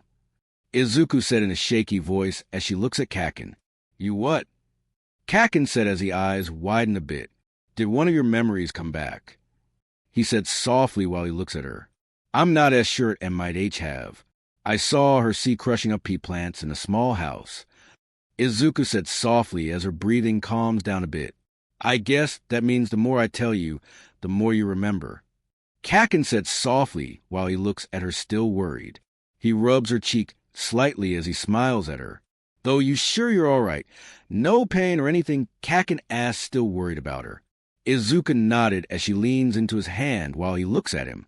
Can we see continue, please? It might help me remember Mom. She said softly while she looks at him. Okay, but only if you're sure. Kakin said as he looks at her. Izuku nodded again as she smiles a little bit. She wanted her memories back regardless of the risk. All right, nerd, you might get upset at me for this one. Kakin said softly as he moves his hand away and sits up. We mainly meet at a lake in the forest, but some we meet in an area, kind of like a grass field a few times. He added as he rubs the back of his neck. Why would I get you upset by H hearing that? Izuku asked, a bit confused on why she'd be mad at that. Let me finish, Deku. Kakin said as he coughed a little there. You got there before me, but I didn't see you since you were looking at the damn grass, for whatever reasons. I accidentally grabbed and pulled your hair since it looked like grass moving. Kakin practically yelled out the last part as he looks at her a bit nervous. Izuku looks at him completely dumbfounded by this. How did you mistake my hair for G-grass? She asked him, not understanding how he could make that mistake. It not my fault your hair looked like grass. Besides, I call your damn name, and you didn't answer for some reason. Kakin said as the tip of his ears turned pink. Izuku was a bit taken aback by this. She didn't think Kakin would get embarrassed like this, though she'd be lying if she said she didn't find it adorable. I apologize afterwards, and help you gather more flowers than usual that day to make up for it, damn it. Kakin nearly yelled as he looks away from her, while his ears turn red at this point. Izuku smiles softly at him, then holds his hand. It's okay, B, besides my hair is G-green, so yeah. She said softly while he turns back to look at her. Yeah, but it does suit you. Kakin said, then moves his hand through the bars and carefully tucked the curly hair behind her ear. Surprise you let it get long. You always keep it fucking short when we were brats. He added while he smiles at her. Well, I don't have anything to cut it with. Toga would cut W when it got too long, though. Izuku said as she holds his hand a bit tighter than before. She always hated when Toga cut her hair, since Toga would cut with the scissors. If you want to cut, we can after we get out of here. Just think about it, and we can worry about it later. Kakin said softly while he looks at her. He rubs his thumb over her knuckles lightly. Izuku nodded as she relaxes more. She was a bit surprised that she was given a choice on that since she's never had a say in anything, though she probably should have expected him to do something. Izuku yawns and lets go of his hand to rub her eyes a bit. She was exhausted from working today. Shigaraki seems to give her more chores than usual, even going as far as ordering her to rub his feet before bed. Guess that a fucking sign for us to go bed. Kakin said softly while he looks at her. He moves to lean his back against the wall. Wait, can we talk a bit more? Izuku asked him, not wanting to stop. She wanted her memories back more than ever after having seen a bit of her mom. I promise I'll tell you more later. Okay, Deku. Right now you need to rest. I know that crusty bastard is working you like crazy up there, right? Kakin said softly while he smiled softly at her. He gestured for her to lay down on the ground there. Izuku nodded, then lays down on the ground close to the bars. She keeps Kakin cape wrapped around her body to keep her warm. Good night, Deku, and I promise I'll tell you more about your mother and other memories later. Kakin said softly as he moves his hands through the bars, then moves Izuku hair out of her face. After that, Kakin puts his hands behind his head as he closes his eyes. Izuku smiles as she buried her faces into fur collar on Kakin cape. She sniffed a bit of the scent on the cape. She closes her eyes and easily falls asleep soon after that. The next day in the afternoon, Izuku is scrubbing the floor in Shigaraki's office as he sits at the desk doing some work, though she's pretty sure he just looks over whatever Kurogiri give him without actually paying attention to it. This morning when Izuku woke up early like she does every day, it seems as her body was used to getting up that early. She rubs her eyes a bit, then looks over at Kaken as he sleeps against the wall. Izuku smiles softly as she gets up and takes his cape off of her. She moves it into the cell, then places over him carefully not to wail him up. She may need to get up early, but there's no reason he should as well. After that, she quietly left to do her chores for the day, unaware of Kaken watching her leave the dungeon. It was the afternoon before she knew it, though weirdly nothing seemed to happen other than Shigaraki staring at her. It was odd since Shigaraki and the others go out of their ways to hurt her during the day. A part of her doesn't care happy to know a bit about her past last night, while the other half is preparing for Shigaraki to do something to her. Izuku keep her head down and remain quiet for the time being. It best to not draw any attention to her while she in the room with Shigaraki. After a while, Izuku finished scrubbing the floor, then puts the brush into the bucket. She stands up and shows her neck in submission to Shigaraki. Finally done, useless Omega, Shigaraki said as he stands up from the chair, then walks over to her. Izuku closes her eyes, expecting him to hit her. After a moment, she feels something pushed into her chest. She opened her eyes to see Shigaraki handing the book that was on his desk to her. "Do your job, you, and put this back on the shelf, you worthless Omega," Shigaraki said, irritated, as Izuku grabbed onto the book with trembling hands. He grabbed her chin harshly and forced her to look up at him. "After that, whip down the desk by the time I get back. If I get back and you're not done, you get punished, and I have a new whip I've been wanting to use," Shigaraki said, then throws her back a little bit, causing her to back up into the wall. Izuku keep her composure together as much as possible. She knows that she shouldn't react, or else she'll be beat for it. Shigaraki smiles, then walks over to the door to leave the room. Before he opened the door, he looks back at her. "You know your place here, right?" he said as he puts his hand on the door handle while he stares at her. "Yes, sir," Izuku said in a timid voice while she keeps her head down the whole time.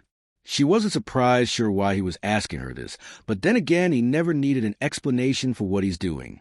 "Could get back to work now," Shigaraki said softly, then leaves the room soon after he said that to her. As soon as the door closes, Izuku released a breath that she didn't realize she was holding in. She took herself to get herself together, then walks over to the bookshelf, then places the book back in its spot. "Now my chances," Izuku thought to herself as she approaches the desk. She knows Shigaraki keep the key for the cells to the dungeon in one of the drawers. She still wasn't sure this was a good idea. She knows if she gets caught, there's no telling what Shigaraki might do to her. Izuku walks over to the desk, then places the rag on it. She pulled on the drawer lightly to see if it locked. Surprisingly, it wasn't. Then again, she's no one care enough to try this. Izuku looks down to see the keys, the only thing in the drawer. She slowly reaches her hand into it, then lightly grabs onto the key. Her hand shakes a bit as she slowly pulled it out of the drawer. Without thinking, she puts the key into her pocket quickly as she shakes. Izuku gave it a sec half, expecting Shigaraki and the other to bust through the door, then grabbed her, though nothing happened after a bit, which causes her to calm down a bit.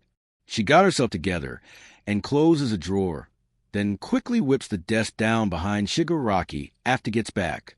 Izuku manages to finish up a few minutes before Shigaraki comes back with Toga and Dabi right before. She jumped away from the desk, then shows her neck in submission again.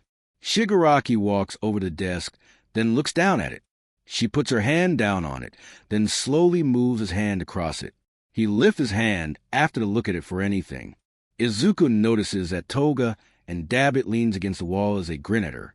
She gets nervous, thinking Shigaraki will let them beat her NESEC now. She holds her breath as she tries to calm her heartbeat. "Seems like you finally learned to do a decent job, you worthless Omega," Shigaraki said, breaking her out of her thoughts after. "Thought I would need them two to bear you before I use my whip on you. I goose you could go," he said as he stares at her, irritated that she had done her job right. Izuku relaxes a bit, thinking she was in the clear. She gets the brush and bucket, then turn around and slowly heads to the door as she struggles to keep a blank expression on her face. She managed to get the key without any problems, and can give it to Kaken tonight for him to escape, though Izuku should have known better than that. Without warning, Shigaraki grabbed Izuku by the back of her neck tightly and holding her in place. She gasped out of fear as she dropped the bucket and pushed the ground, causing the water to spill all over the floor. You really thought I didn't see what you were up to, you? You didn't think I noticed his jot sent on you the last time I was near you, and even now, ungrateful Omega. Shigaraki said as he tightened his grip on Izuku's neck. She struggled to breathe as he slipped his hand into her pocket, then slowly pulled out the key. He throws her to the ground as he stands over her while showing the key in her face. Izuku's eyes widen in horror as she realized that she was caught stealing the key. Her wild body shakes in fear on the floor as she looks up at Shigaraki as he glares straight at her. Shigaraki stares at her as he put the key into his pocket, then looks over at Toga. Remember how I said no to putting cuts into the worthless Omega skin to make bleed the other day? He said softly as Toga nodded her head excitedly while she looks over at her. I just changed my mind about that, he said softly while Toga's smiles widen as she takes out her knife. I'm so sorry, Kaken. Izuku thought as Toga walks over and grabs her by her neck. Katsuki smiles to himself as he watches Deku leaves the dungeon. He should have guessed that her body is used to fucking waking up at a certain time thanks to that bastard. Guess he can added that to the list of reasons to beat the hell out of him, though last night was great in general. He got to spend more time with Deku and even help her remember a bit more of her mother. The way she smiles afterwards did something to his heart, though not the same smile she showed him when there were brats at a good fucking place to start.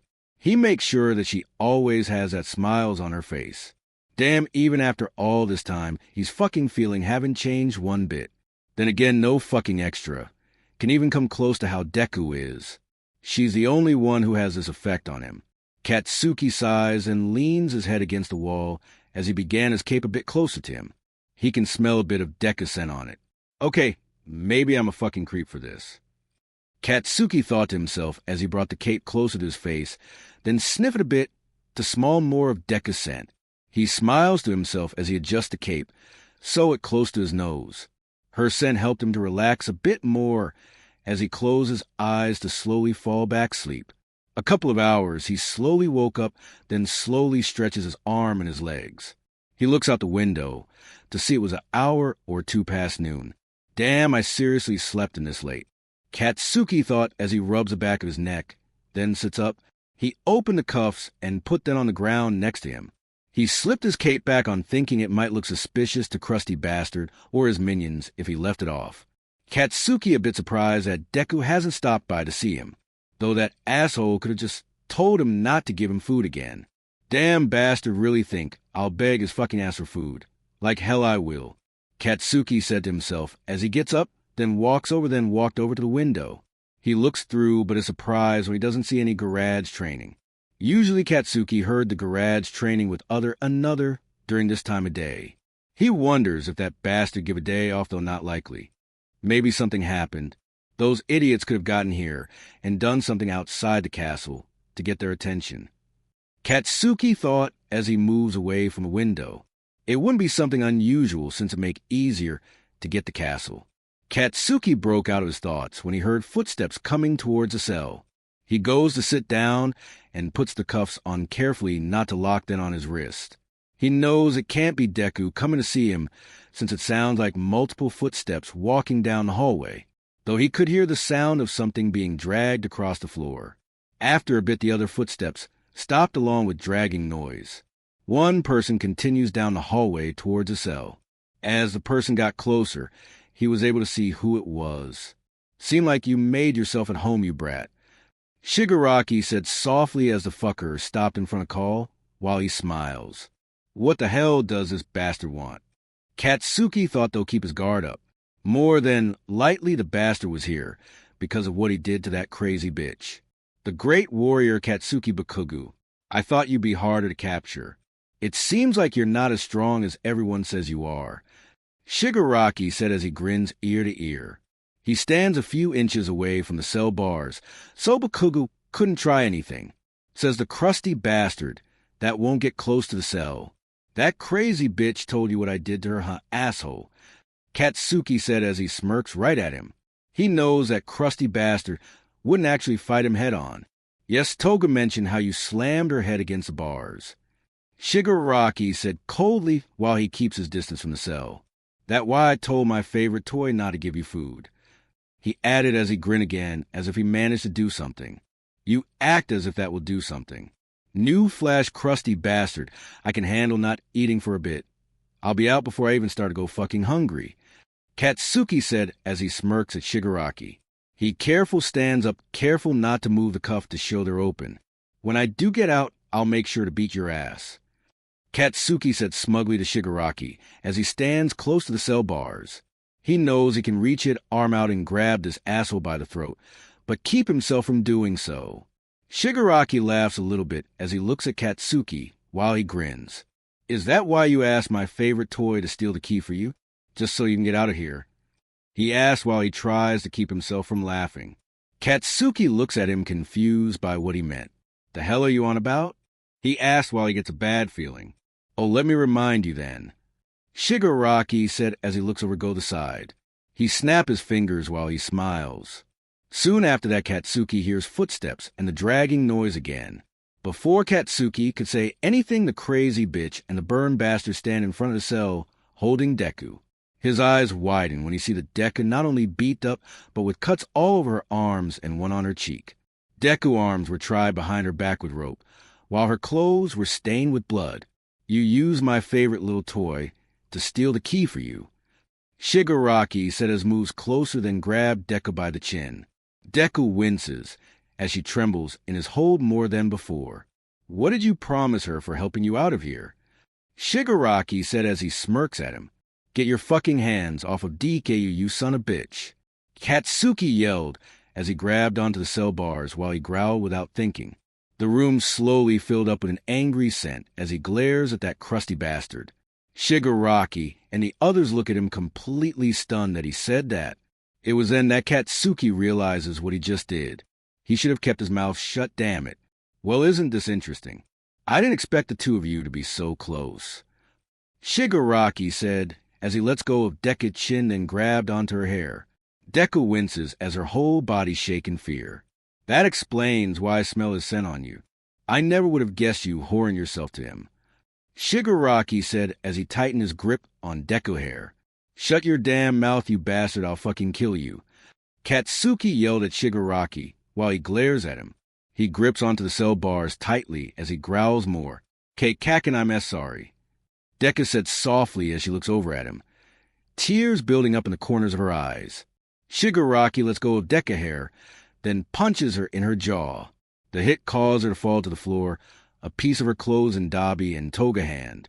I didn't give you permission to speak, you useless Omega, he said as he looks down at her, then kicks her inside. Katsuki saw red at that moment, then moves his hand forward, quickly causing the cuff to come off his wrist. It lands on the cell bars and hits the bars as well. Dabi noticed and pulled Shigaraki close to him before he was able to grab him. Katsuki moves his other hand to make the remaining cuff fall off his wrist as well. It hots the ground close by his feet and the bars. I swear to God I'll fucking kill you, bastard, for all the years you made Deku fucking suffer. I already got the damn cuffs off. It only a matter of time before I get out of the cell, he said while he glares at Shigaraki while baring his fangs at him. Katsuki was going to rip this asshole to pieces as soon as he gets out of here. He'll make sure he fucking pays for what he's done. Shigaraki looks at him completely stunned while stares at Katsuki for a moment. A sick, twisted grin appears on the bastard face. You won't be able to get out without the key. Why do you think my toy went through the trouble of taking it? Shigaraki said while he looks over at the lock on the cell door. Katsuki looks over at the lock for the first time since he's been there. He noticed that the lock looks completely different from the ones on the cuffs. This whole time, he wouldn't have been able to pick the lock with the crazy bitch knife. Was that the reason Deku tried to steal the key? She could have told me, and I would have had time to... The damn Omega really ruined our plan for you tomorrow, Dabi said, snapping Katsuki out of his thoughts. We were going to have a fun time torturing you tomorrow, but Shigaraki delayed that plan. He added as he looks down at Deku annoyed. Katsuki keeps the glare on his faces as he looks over at Deku worried. She was trying to save him from getting hurt. That the last thing he fucked wanted her to do for him. He should be the goddamn one trying to save her, not the other way around. I'm glad that Izuku-kun broke the rules. Toga said as she pulled Deku by the arm to sit upright. I finally got to make her bleed more. She looked so pretty when she covered in blood. She said softly while she pressed down on the cut on Deku's cheek, making some blood come out of it. Katsuki growls as he glares at Toga, wanting nothing more than to beat the shit out of her. It like the asshole want me to get more pissed off at them. I think we still can torture him, but in a different way. Take my toy, go my chambers. I think it's time I finally make good use of it. Shigaraki said softly while he looks at them, then looks down at Deku grinning with a sick look in his eye. Crazy bitch and burned bastard nodded, then dragged Deku out of the room. She looked back at him, completely terrified of what Shigaraki going to do to her. Leave her the hell out of this, you fucking asshole. This is between you and me. Katsuki yelled as he glares at Shigaraki. If there was one thing he hated more than anything, it was feeling powerless. Doesn't matter, I plan on using her soon. You just speed that up since you care about her that much. Shigaraki said while he chuckled a little bit. I've been wanting to breed my little toy for a long time. He said as he looked at him with a sick grin spreading across his face. Like hell, I'll let you fucking get away with that, you bastard. You fucking try it, and I'll rip you to pieces. Katsuki yelled out, not being able to keep his anger in check anymore. He wasn't about to let this bastard hurt Deku. As if you could even stop me. I'll let you see my handiwork after I finish with my toy. Shigaraki said softly, then turns to walk down the hallway. Get back! Here, we're not fucking done yet, asshole. Katsuki yelled after Shigaraki while he watches him disappear from his line of sight. He growls as he pulled on the bars of the cell more than trying to break them open. He needed to get the hell out of this damn cell to stop that bastard. He wasn't going to let that sick fuck hurt Deku anymore. He had to get out quickly. Katsuki stopped trying to pull the bars apart, realizing that it wasn't working. His hands were completely red as a result of his grip on it. He sighs and looks beyond at the crazy bitch knife laying on the ground. He goes over and picks it up from the ground. He knows that it probably won't be able to pick the damn lock, but he has to try. It better than sitting here and fucking doing nothing. Just as he was able to walk back to the door, he hears footsteps coming down the hallway. Thinking it's Shigaraki or one of his minions, he moves closer to the door with his hands behind his back. Katsuki was a bit surprised to see two of Shigaraki Knight appear in front of the call. Mostly the bastard sent him here to bring him to the room to watch what the bastard does to Deku. Without warning, Katsuki lunges forward and grabbed the one closest to the cell, then slammed him against the bar. The knight grunts in pain as he takes out the knife, then aims at the knight throat. Let me out of this damn cell now, or I kill your fucking friend. Katsuki said as he glares at the other knight growling. He moves the knife closer to the guy's throat to let the other know how fucking serious he was. Whoa, Bakubro, calm down at us. The other knight said, then takes off the damn helmet he had on. Shitty hair. Katsuki yelled out as Kirishima put the helmet on the ground, smiling at him like idiot. Hey, bro, can you calm down and let Zero go now? Kirishima said calmly while he looks down, worried about Zero. Katsuki looks down at the knight in his hold, then lets him go, dropping him to the ground. Zero takes the helmet off quickly as he breathed heavily. Geez, I get you one out, but did you really have to do that? He said as he calmed himself down a bit more. What took you, asshole? So long, get me the fuck out of this cell. Katsuki yelled at both of them, knowing he didn't have that much time. He needs to hurry if he wants to stop that bastard. Okay, hang on, you don't nothing to worry. Mina and Denki are guarding the door for us. Kirishima said as he pulled out the same key Shigaraki had not that long ago. We managed to steal it from him when he was walking down the hallway just now. He was distracted by something that had to do with one of his slaves. He said happily as he put the key in the lock, then unlocked the door. Katsuki Brust opened the door behind Kirishima, had a chance to open, then runs down the hallway quickly. Kirishima and Zero follow him down the hallway. Whoa, Bakugo with the rush. Shiro asked him while he followed behind him, quickly confused on what was happening. No time to explain. Katsuki yelled out as he exited the dungeon, scarring Dunce face and raccoon eyes when he came through the doorway suddenly. "Bakugo, why did you?" Denki asked as he noticed how angry Katsuki looked. He got a bit nervous to ask him anything. Which hallway did that crusty bastard head? He yelled at them as shitty hair and soy sauce face exited the dungeon soon after that. Down the right, then I saw him take a left. "Bakugo, what's going on?" Mina asked him softly while she looks at him worried. Katsuki doesn't respond as he tries to run off in the direction she told him. Before he could, shitty hair grabbed him by the shoulder to stop him quickly. "Let me go, Kirishima," Katsuki said as he glares right at him. He didn't have time for any of this. Kirishima looks at him a bit caught off guard that Katsuki uses his actual name just now, but shake it off.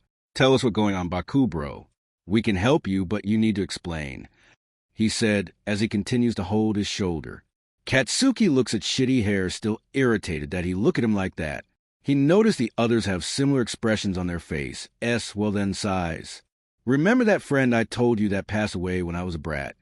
Katsuki said as he watches them nodded at him. "She not dead, she's here. And that fucking bastard is gonna hurt her if I don't stop him. Now you can irritated help me or get the hell out of my way," he added as he takes shitty hair halved off his shoulder. He stares right at them waiting for them to answer. "All right, bro, let's go get her," Kirishima said while he smiles at him. The others nodding in agreement as well while they smile. Katsuki wasn't expecting them to just believe him, but he can worry about that later. Katsuki nodded, then runs down the hallway that raccoons I told him to. The others follow behind him.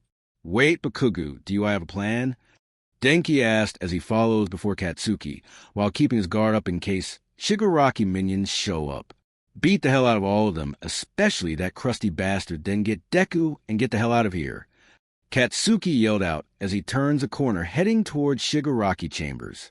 "That not a plan," Shiro said as he looks at Bakugo worried. He could tell how mad he is by the way he's growling. "I think that the close to plan we'll get from Baku, bro," Kirishima said as he stayed near Bakugo in case someone tries to attack. Just as Bakugo and the others turned down the hallway to Shigaraki Chamber Toga, Dabi and Twice were there waiting for them. "I figured you'd find a way out, but I didn't think there'd be others from your tribe," Dabi said while he looks at Kirishima, Shiro, Denki, and Mina. "That makes this so much more fun. More people to cute and make bleed," Toga said with a twisted grin on her face while Shiji grips onto her knives. "Yeah, it'd be fun to beat them up." "No, it wouldn't," Twice said as he held his knife. "If I were you, I'd turn the other way and just leave unless you want us to kill you and all of your friends," Dabi said while he pointed his sword right at Katsuki. At that moment, a blood-curdling scream could be heard from a room at the end of the hallway. Katsuki nearly runs over to the room when he hears that scream. "I'm not leaving without Deku.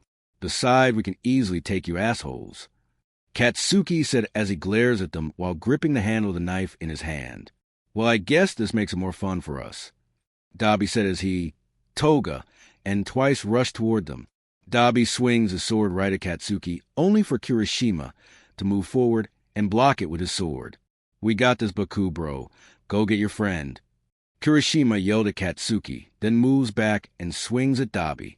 Katsuki nodded, then rushes forward to the door. He knows that they can handle themselves against those assholes since he's trained with them. They're almost as good as him. When he gets closest to the door, Toga swings her knife at him, but Katsuki moves back before she has a chance. Mina runs over, then kicks her away from him. Katsuki nodded, then gets to the door, then tries to pull it open. After a moment, he kicks the door wide open and rushes into the room. His eyes widen as he sees Deku on the bed with Shigaraki over her. He saw red, then runs over and pulled Shigaraki off of her. He doesn't even give Shigaraki a chance to defend himself because he throws him to the floor, then started beating him. Shigaraki grunts in pain as he kicked Katsuki in the chest to make him stop. The kick does do anything as Katsuki continue to beat him more, feeling the bastard nose break. He picks the bastard head up, then slammed it against the floor while he glared. He doesn't have anything else on his mind except beating the hell out of this bastard. He'll make him suffer for everything that he's done to Deku over the years. Keikakin, a small voice broke Katsuki out of his thoughts, causing him to look over at the bed. Deku coughed a bit while Shiji was staring right at him. He looks down at Bastard to see most of his face covered in blood and was missing a few teeth from the beating he gave him. He wanted to kill Kore than anything, but he had someone else seem more important to him. Remember you're alive because but you stay the hell away from Deku, you bastard, or else I won't hesitate next. Katsuki said as he let Shigaraki go, letting him drop to ground. He gets up and goes over to the bed. IT thought he would. Deku said softly with tears in her eyes while she looks SDM. All right, I promise I get you out okay. Katsuki said softly as he cuts the ropes holding her arms together. He careful sits her up, then notices a mark on her bad. White marks cover most of her upper back. He keeps himself from going over and beating that bastard again as he takes his cape off then rips it around her. Katsuki careful picks her up from the bed princess style, while Deku look at him as she slowly calmed down. Let's get out of here, nerd. He said softly as Deku smiles at him a bit before passing out. He walks her out of the room and into hallway to see the others had beating and tied the other three up. Nice one, idiots. Katsuki said, causing them to look over at him. Raccoon eyes when we're out, I need your damn help treating her wounds. He said as they looked down at the person in his arms. You got it. Mina said softly while she smiles at him. Look at you being a knight in shiny armor. She teased him while she giggles a little bit. Shut the hell up and let's get the hell out of here. He said as he walked past them, then down the hallway. Izuku winces in pain when Toga and Dabi throw her onto the floor in Shigaraki chambers. She's been in this room so many times, but she's never been more terrified than she is now. She knew this would happen if she was caught, but she still did it anyway. She couldn't sit by and let them hurt Kakin, even if it means she'll pay the price for this. Leave us and gear the door, just in case that brat does get out. Shigaraki said to Toga and Dabi. They nodded, then leave the room, closing the door them. He walks over to her, then grabbed her by her hair and pulled her up a bit. I thought you would have known better than to betray me, Omega, he said while he tightened his grip on her hair. Izuku winces in pain while she looks at him more scared than ever before. She trembles as she looks up at him. I guess I'll have to remind you of your place. Shigaraki let her hair go, causing her to fall face first on the floor. She winces a bit as he rips off the back of her dress, exposing her back, then stand up. She look up to see him go to his dresser drawer, then looks around for something. Shigaraki glanced back at her, while he grins and lifts a whip out of the drawer. She trembled as he walked over to her with a grin on his face. As soon as Shigaraki stands in front of her, he grips the whip handle, then smack on her back. She screams from the pain as she feels some blood on her back. Shigaraki grins as he continues to smack her back with the whip. He laughs as if he were a child gives some candy from someone. After what felt like a lifetime of pain, though in reality was only a couple of minutes, he stopped while he looks down at her. That looks a lot better now. This better help you remember your place, Omega. Shigaraki said as he shows her the whip covered in blood. Izuku back feels as if it were on fire with how much it hurts. She knows she lost some blood by how much was on the whip. She knows that the wounds on her back are still bleeding by the way there was blood next to her. Tears gathered in the corners of her eyes, threatening to spill any second. She keeps herself together so that doesn't happen. She refuses to cry in front of him anymore. Shigaraki noticed this as he moves down and grabbed her by her chin harshly. Don't start acting tough now, you worthless Omega, he said as he glares at her. He smacks the whip down on one of her legs, causing her to scream in pain once again. She tries to keep herself together, while he looks delighted that she's in pain. They're that more like it now, Omega. It's so much fun seeing you in pain, Shigaraki said as he looks down at her. He moves the whip up to smack her other leg this time.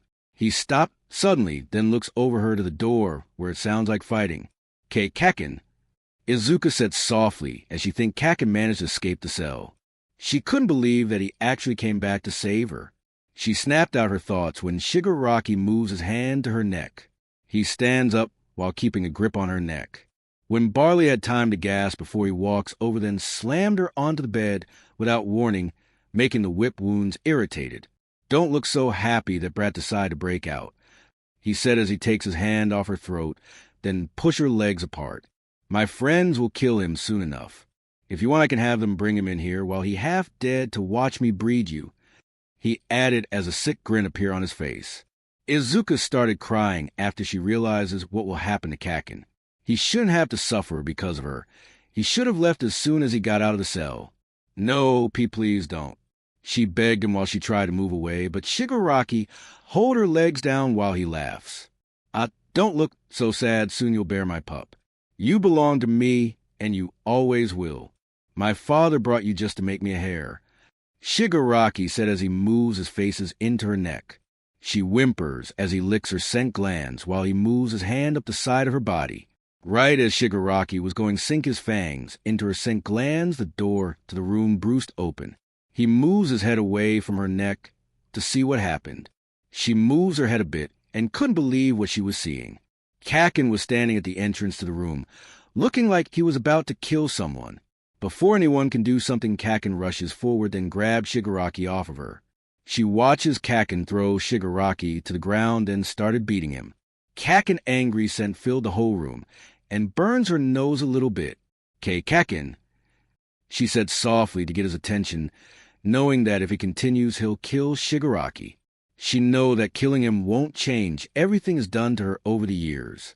Kaken stares at her for a sec, then looks at Shigaraki as he holds him by his shirt. After a moment, he said something to Shigaraki, then dropped him to the ground. She couldn't tell what he said, but she knows it was threat. Izuku watches Kaken calms down a bit before getting up and walking over to her. "I thought he would." She stutters out while tears gather in her eyes as she looks up at him. "Should, all right, I promise I got you," Kaken said in a soft tone, while he cuts the ropes holding her arms together, then help her carefully sit up in the bed. She notices him look at her back, then glance over to Shigaraki. No doubt he saw the whip marks all over her back, though he turns his attention back to her, then takes his cape off and wrapped it around her like he did last night. Izuku smells his scent a bit more when he does that. It calms her heartbeat down a bit. Without warning, he carefully picks her up from the bed princess style. Normally she'd be embarrassed by this, but his scent keeps her completely calm as he holds her. "Let's get out of here, nerd," he said softly as he smiles down at her. She barely has enough strength to give him a small smile before everything goes black. After what feel like a while, Izuku wake up. She open her eyes to see that sky and trees above her. She blinks a couple of times to make sure this is real, since she wasn't allowed to go outside. She thinks she's basically dreaming all of this now. Once as she figured out this isn't a dream, she looks down a bit and see Kaken cape still wrapped around her. Suddenly she remembers everything that happened with Shigaraki and how Kaken saved her. Did he really take me away from the castle? She thought to herself, still can't believing this was happening. She was free from Shigaraki and the rest of his minions after so many years. She tried to sit up to take a look around when she felt a pain in her body. She clenches her side while she winces in pain and closes her eyes. "Whoa. There, girl, lay down, you're still hurt pretty badly," a voice said softly, while a pair of hands gently help her lay back down. Izuku opened her eyes to see a girl with short, curly pink hair smiling at her. She nearly jumped, but in fear, thinking that she works for Shigaraki. She sniffed the air to realize that she an Omega too. "It's all right, I'm not going to hurt you," the girl said softly while she smiles down at her. "W or YU?" Izuku asked softly, still not convinced. She doesn't want to take any chances now that she's finally out of the castle. "Oh, right.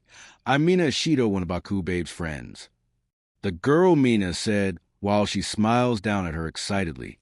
Izuku stares at her, a bit stunned by this. She wasn't expecting to meet one of Kaken's friends so soon, though she shouldn't be surprised since Kaken told her they would come to the castle. "Though what your name, since I doubt it actually, Deku," Mina said softly while she smiles at her. "I'm Izuku and Midoriya WRK Kaken," she said softly while she looks around for him. Though it seems that he wasn't there, a part of her worried that he was left behind at the castle. "Kaken, do you mean Bakugo?" Mina asked while she looks at Izuku, surprised. She didn't think that Bakugo could have such adorable nickname. Why, yes, did H he gets LFB behind at the sea castle. Izuku asked, fear running through her veins. She couldn't help but think of all the horrible things Shigaraki would do to Kaken. Hey, calm down, everything all right. Mina said, breaking Izuku out of her thoughts. He went herding with the guys. I stayed back to keep you safe. She said softly while she gets some water and carefully gives some to her. Izuku breathes a sigh of relief, then drinks some of the water. She's glad that Kaken wasn't back at Shigaraki Castle. She'd never be able to forgive herself if he was left behind because of her. How long was I asleep for? She asked softly, letting her curious get the better of her. Her body feels a bit tried as much as hurt. Today, it seems like you passed out due to the pain and your body needed some rest. Mina said while she gestured to her body.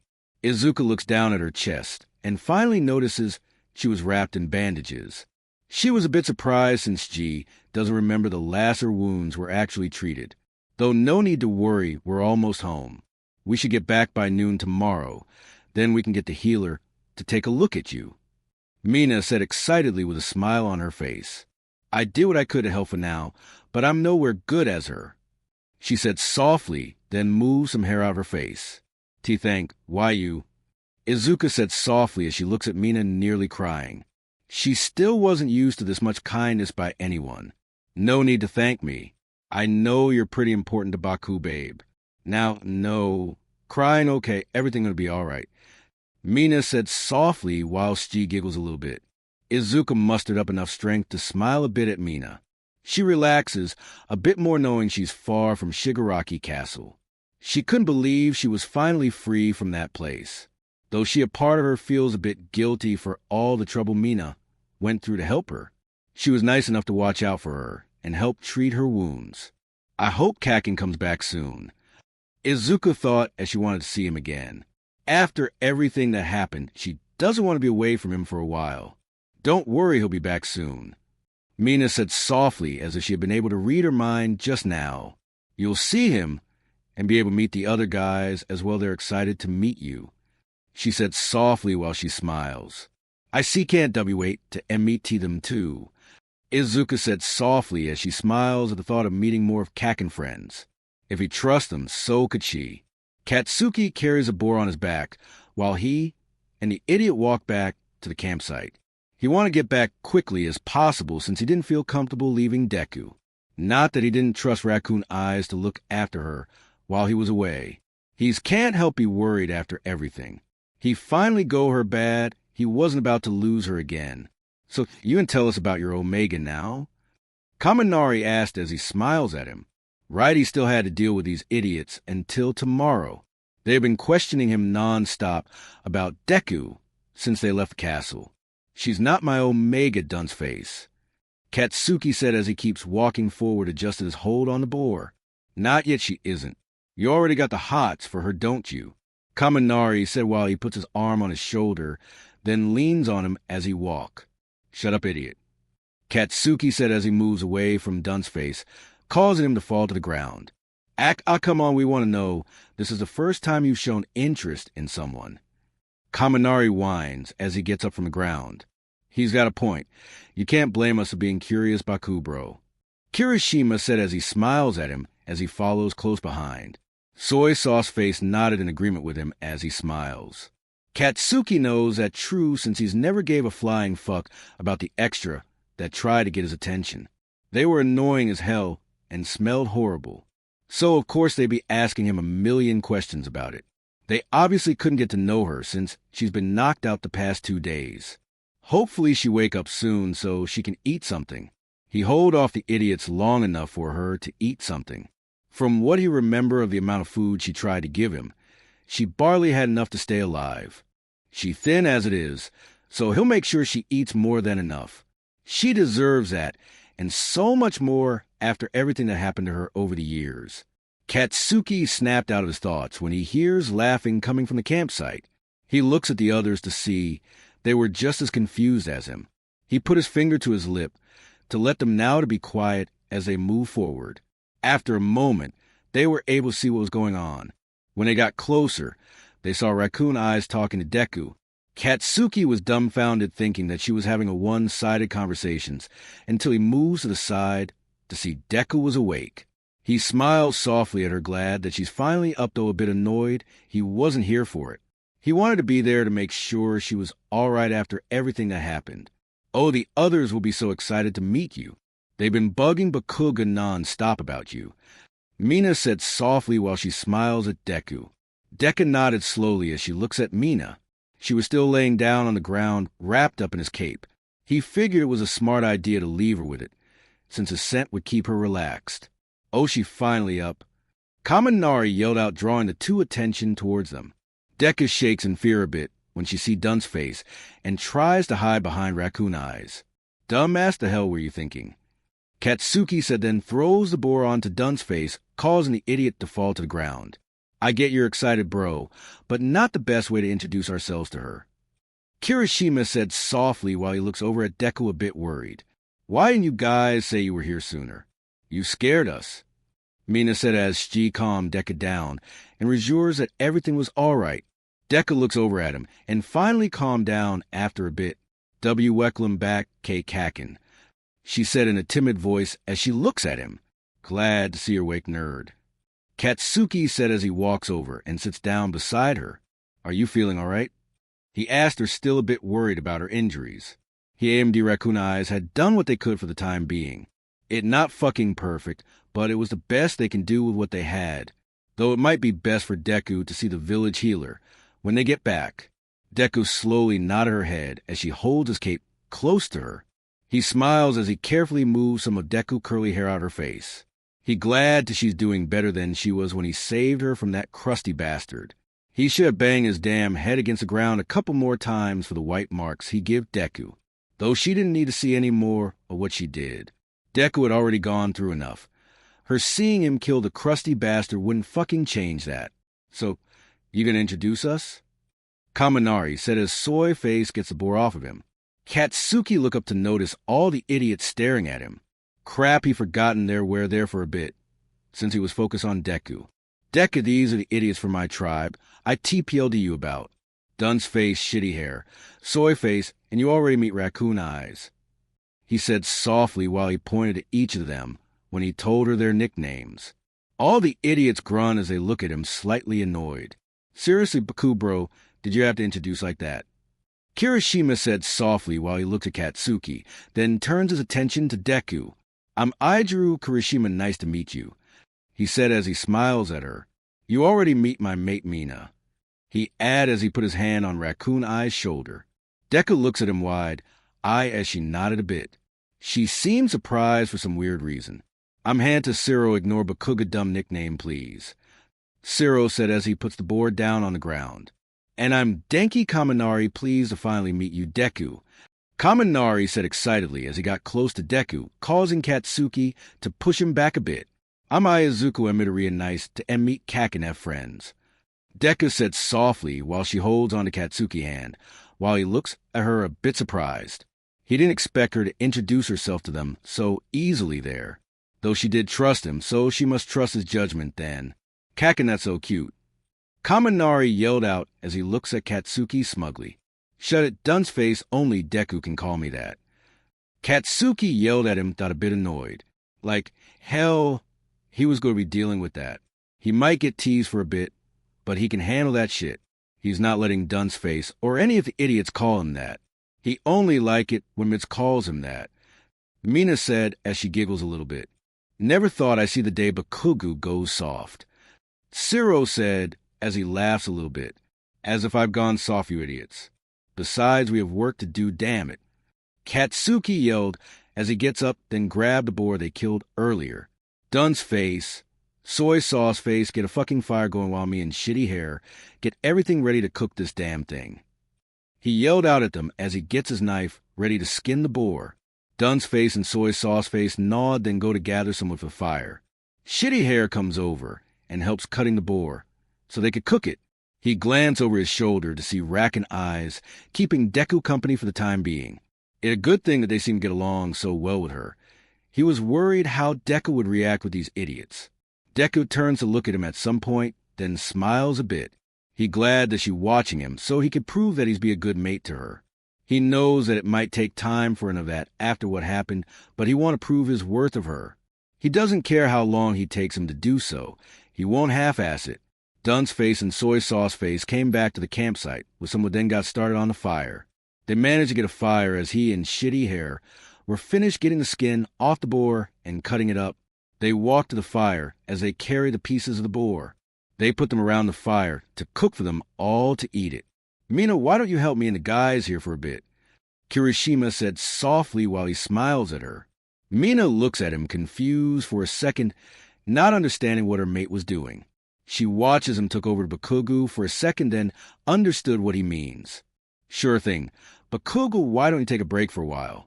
Mina said softly while she smiles and gets up and nudges him over to Deku.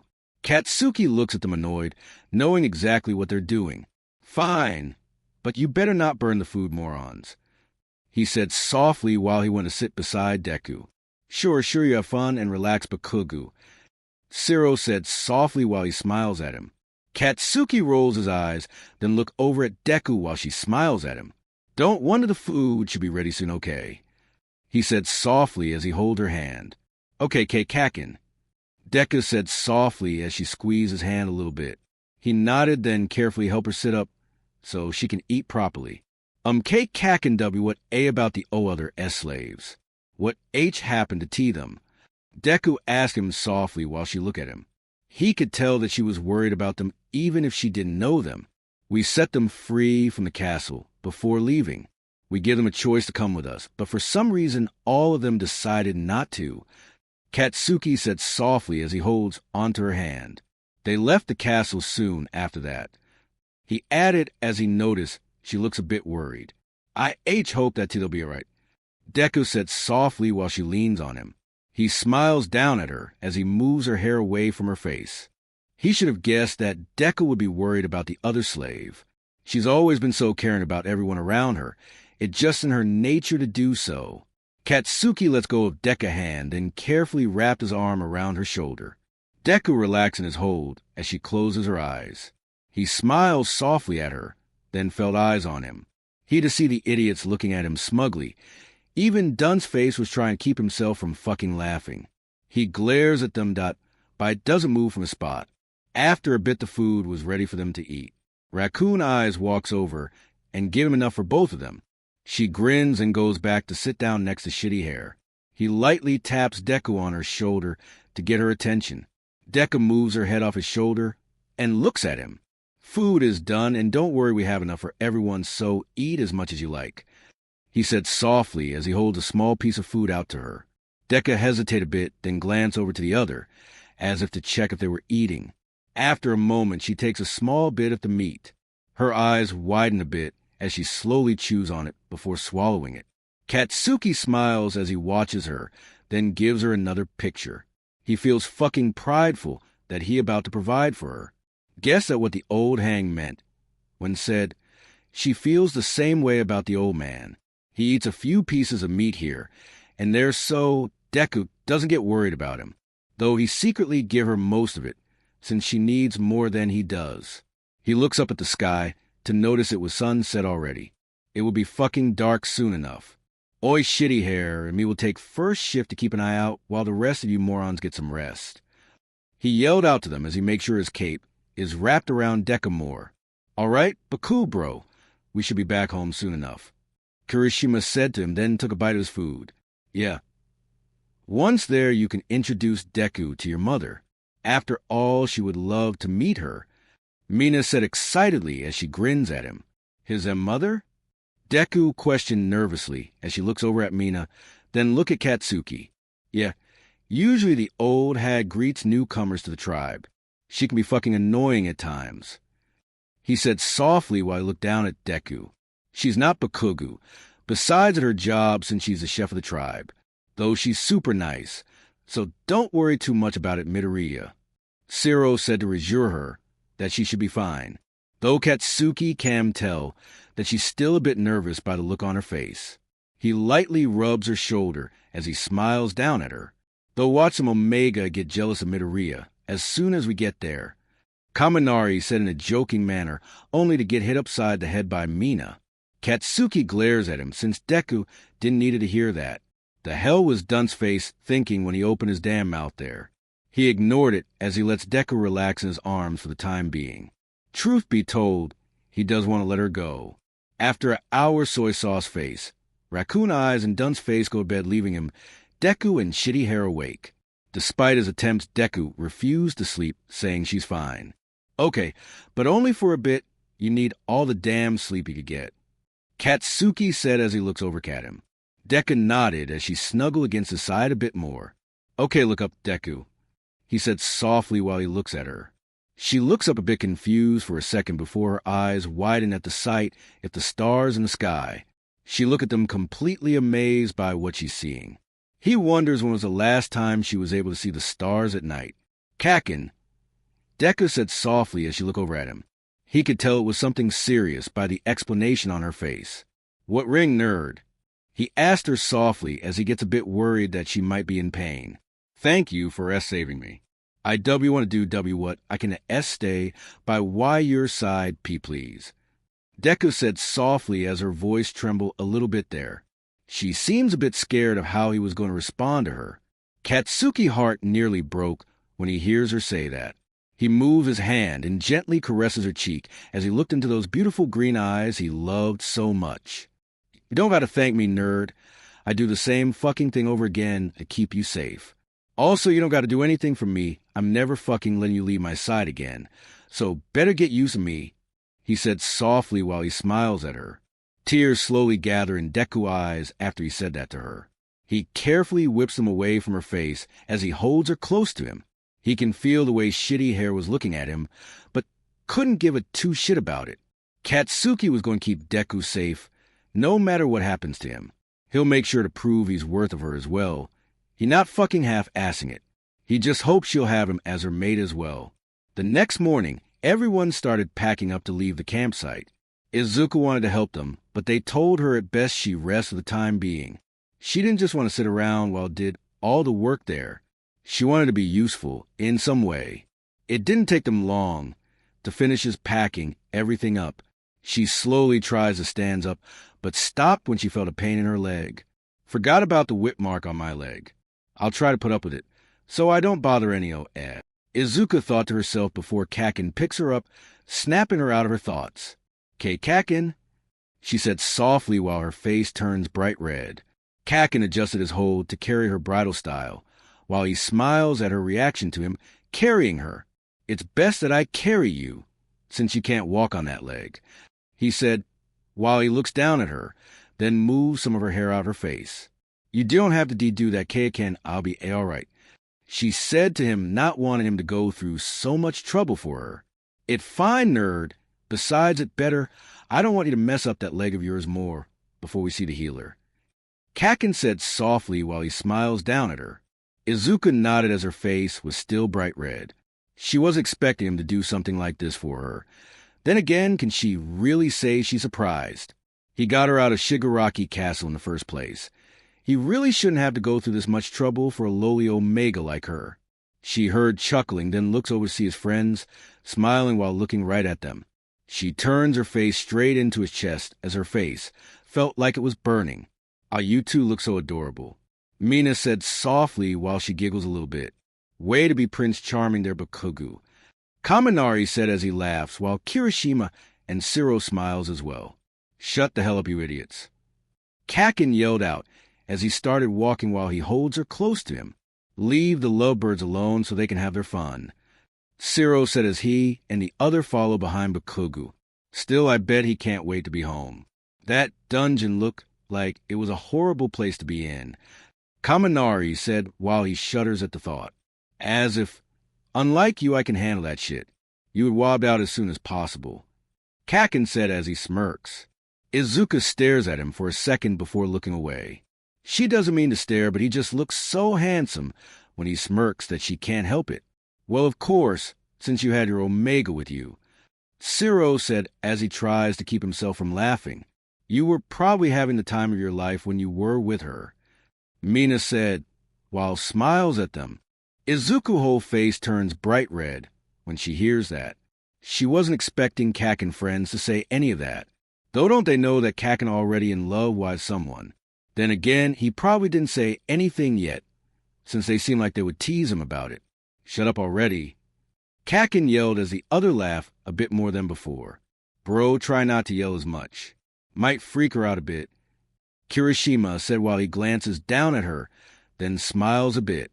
It's all right, I don't mind it. Izuku said softly as she looks over at Kirishima. She could tell he was worried, but it'd make her uneasy if Kakin wasn't yelling. You sure usual Bakugo scares everyone with all the yelling he does. Kaminari said while he looks at her. Shut up, I don't do that shit. Kakin said though in a more quiet tone than before. Izuku looks at him completely stunned that he did that. He can control his volume then. Ciro said as he laughs a bit. He moves away when Kakin tries to smack in the back of the head. Kakin, you don't have to. Izuku said softly as she looks up at him. Don't worry about it, nerd. Besides, I'll be yelling again when we get back to the tribe. The old hag always seems to want a screaming match with me. Kakin said softly, while he smiles down at her, then makes sure his hold on her is good. Oh, right, Mrs. Bakugo will be excited to meet you, Izuku. I can picture it now. Mina said, while she gushes a little bit. I'll make sure the old hag doesn't do that much, though. Kakin said, as he tries to ignore Mina gushing like that. Izuku smiles softly, though she's nervous about meeting the rest of Bakugo tribe. She doesn't know if they'll allow her to stay there. She does have much to offer, but maybe if she help out, they'll let her stay. Might be a bit hard, but she can handle it as long as she doesn't leave Kakin's side. She'll be completely fine. I can hear you thinking they're nerd. Kakin said, breaking Izuku out of her train of thought there. What on your mind? He asked softly. What will your T-tribe BL like? Izuku said as she leans her head against his chest. She felt bad about lying to him, but he already had enough to deal with. Don't worry, Deku will be all right, and I'm sure you like the place. Kakin said to reassure her that everything was going to be all right, though she can tell he didn't believe, but didn't bring it up, thankfully. Izuku sighs as she leans her head against Kakin's chest. She'll admit she's embarrassed by him carrying her, though truthful, she's never felt more safe. She hasn't felt this way in a long time. Even if she wasn't at Shigaraki Castle anymore, a part of felt, as if he would show up to drag her back there and punish her for everything that happened. He would make her life even worse than it was before she met Kakin again. All those feelings seem to melt when Kakin holds her. She doesn't know if it's because of his scent or if it's because he carried her out of Shigaraki Castle like this. Regardless of the reason, she feels at peace while she sneak glance at him now, and then while he walk. She smiles as she closes her eyes for a little bit, then snuggle against his chest. Next thing she knew, she felt someone lightly patting her cheek. She groaned a bit, then rubs her eyes. She didn't realize that she fell asleep. She opened her eyes while they slowly adjusted the light. The first thing she sees is Kakin smiling down at her. Enjoy your nap there, nerd. Kakin said as he waited for her response. Izuku nodded her head slightly. Good, since we're already here. He said, then looks forward. Izuku turns her head in the direction. He was looking to see a huge wall made from tree wood. It had to be at least 10 feet tall from the looks of it. She glanced both side to side how far it goes, but couldn't see the end. As they approached, she notices the gate, and 2 men that looked to be alphas standing guards from what looked like to be a watchtower. Hey, dumbass, open the damn gate at me. Kakin yelled out to the 2 men, who hurried leave the watchtower. Baku, bro, you didn't need to scream at them like that. Kirishima said while he looks at Kakin. Deku need to see the healer, dumbass, or did you forget? Kakin said, annoyed as he glances down at me in his arms. I know that, but still. Kirishima said as the gate was slowly opened. Izuku looked just in time to see the gate full open up. She see the 2 men from the watchtower standing at the entrance waiting for them to approach. Now that they were closer, one of them had red and white hair split down the middle. The other had dark blue hair with glass on. Good to see her. All right, Bakugo. The chief Bakugo was worried that you were hurt, the man with glasses said as he moved his hand in chopping motion. For a second there, everyone thought you were died or something. The man with red and white said with a blank expression on his face. They glanced to her as their eyes widened a bit when finally noticing that she was there. Bakugo, who is this? You know outsiders need to have permission to enter here. The one with glass said as he looks at Kakin like he's crazy. Can it 4 eyes? She's when we got it. Kakin said as he moves past the 2 men. I'm taking Deku to the healer. You idiots do whatever the hell you want, he said as he walks away from them as they stare at us. Izuku wasn't surprised by that, though she hoped Kakin doesn't get in trouble because he brought her here. She looks over to see small cabins made from wood all around them. The cabin looked amazing and well made to handle anything. Mostly Kakin tribe had made everything from hand. She notices some people staring at them while Kakin walks past them. Guess they were worried about Kakin as well. He was there in that cell for a while. They probably thought he was who? Who do you think she is? One of the women said, causing Izuku snap out of her thoughts and look over to the two of them. Don't know, but who exactly does she think she is, having someone like Bakugo carry her like that? Another one said, annoyed while they looks at them. It became clear to her that the people from Kakin tribe weren't staring at Kakin. They were looking straight at her. Izuku got nervous, then leans against Kakin chest more than before, make herself as small as possible. It wasn't like the Shigaraki castle where she just submitted to them, and they would either ignore her or give her orders. She doesn't know how to handle this kind of attention from people. A part of her wants to just submit, but something tells her that would help. Suddenly, she felt Kakin cape being put over her head. She looks up to see Kakin smiling down at her. She also noticed that he uses his cape to hide her from view. Don't pay attention to those damn extra Deku. They don't matter, he said softly while he smiles. Izuku smiles back, feeling a bit better that she is Kakin with her, though she's still worried that the other people in the tribe might have a problem with her, since she's an outsider. There are already a few of the people whispering about her now. How are they going to react to her staying here? Izuku was so deep in thought, she didn't notice that Kakin walked up to one of the cabins. Hey, Granny, are you there? Kakin said as he knocked on the door cabin. A moment later, the door opened, showing a short old lady looking at both of them. Oh, Bakugo, how can I help you? She said in a soft tone while she stepped aside to let Kakin walk inside. I need you to look at someone for me, Kakin said as he walks into the cabin. She got a lot of injuries that need to be taken care. I did what I could before coming to see you, he added as the old lady closed the door behind him. I see. Well, sit her down on the bed, and I'll have a look, she said as she pointed to a bed that was close by them. Kakin nodded, then walks over and carefully sit her down onto the bed. You don't need to be worried, nerd. She'll help you out all right. She's the best healer my tribe has to offer, he said softly while he smiles. Now that a surprise? That the first time you've ever praised me before, the old woman said as she walks over to them, while Kakin moves back to make room for her. Up close, Izuku could tell that she was a beta, though didn't say anything since that may be inappropriate. Hello, dearie. I'm Chio Shizenji. Nice to meet you, she said in a soft tone while she looks at her. I'm Izuku and Midoriya, Izuku said softly as she sits up a bit. Now that we got that out of the way, can you take that cape off so I can see your injuries, she said softly while she looks at her. Izuku nodded, then slowly takes off the cape, then hands it over to Kakin. Chio looks over the area where the bandages are over her body. They were done nicely. Chio said softly, then looks over at Kakin. I'm guessing you were the one who bandages her up? She asked him. Yes, with Raccoon Eye's help. Not fucking perfect, but something to help until we got back here, Kakin said as he leans against the wall. I see. Well, let's get these off to see what I'm dealing with, Chio said softly, then gets a small knife. Izuku's body tenses up as Chio slowly brings a knife closest to her. She couldn't help but think about how Toga uses one similar to cut into her skin. She felt someone squeeze her hand a bit, then looks over. She sees Kakin holding onto her hand while he smiles. She calms down a bit, then looks away as Chio slowly cuts off the bandages. After a moment, she finishes up and saw the bruises and cuts across her stomach and chest. She notices the whip's marks all along her back as well and took a closer look at them.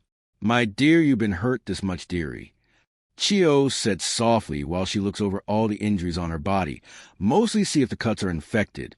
Good news is nothing seemed to be infected for the most part, though I'll be putting on some medicine to make sure of that, Chio said as she smiles softly, then looks over at Kakin. Care to give me the bandages and medicine from the chef for me, she asked him softly. Fine, though there a whip mark on her leg too, Kakin said as squeezed her hand a bit before getting up. He walks over to get the bandages and medicine while Chio looks over her leg. Doesn't look like she needs stitches, but might be best to stay off of it, so it can heal properly. Chio said softly as Kaken walks back, handing her everything she needs. She puts the medicine on a piece of cloth, then lightly pats on her back. Izuku winces a bit, but doesn't do much besides that. I know, but it better to be safe than sorry. Try not to move around as much today, okay? Chio said as she finishes putting the medicine, then carefully wrap the bandages on again. I'll make sure Deku takes it easy then. Kaken said as he smiles down at her, then give her his cape. Izuku gently takes his cape, then carefully wrapped it around herself again. Try to get her so other clothes as well, or do you plan on keeping her in the cape of yours? Chio said as she smiles at him. Of course I fucking will, I'm not a dumbass. Kaken replied as he looks at Chio annoyed, though that only lasted a second since Chio smacked Kaken on the leg with her cane. You better, she said as she looks at him. Kaken winces in pain a bit, but didn't do anything else. Izuku was surprised Kaken didn't start screaming right at her, though she a bit relieved that he didn't. You damn brat. Someone yelled out as the door to the cabin was slammed open suddenly. Izuku moves back against the wall as she tries to cover herself up with Kaken cape. She couldn't help but shake in fear thinking it's Shigaraki and the others coming to get her. Shut the hell up already, old hag. Kaken yelled back as he steps in front of her to shield her. Wait, isn't that what Kaken calls his mother? Izuku thought as she slowly calmed herself down a bit. Like hell I will. You disappear for a few days, then show up like it nothing. Also what this I hear about you bringing an outsider. A woman yelled at Kaken. Once as she realized it wasn't Shigaraki, she moves Kaken cape back to take peck. She see a woman who looked exactly like Kaken though seemed too young to be Kaken mother, maybe his sister. She could tell this woman was clearly an alpha from the scent coming off of her. It smells similar to Kaken though not as comforting.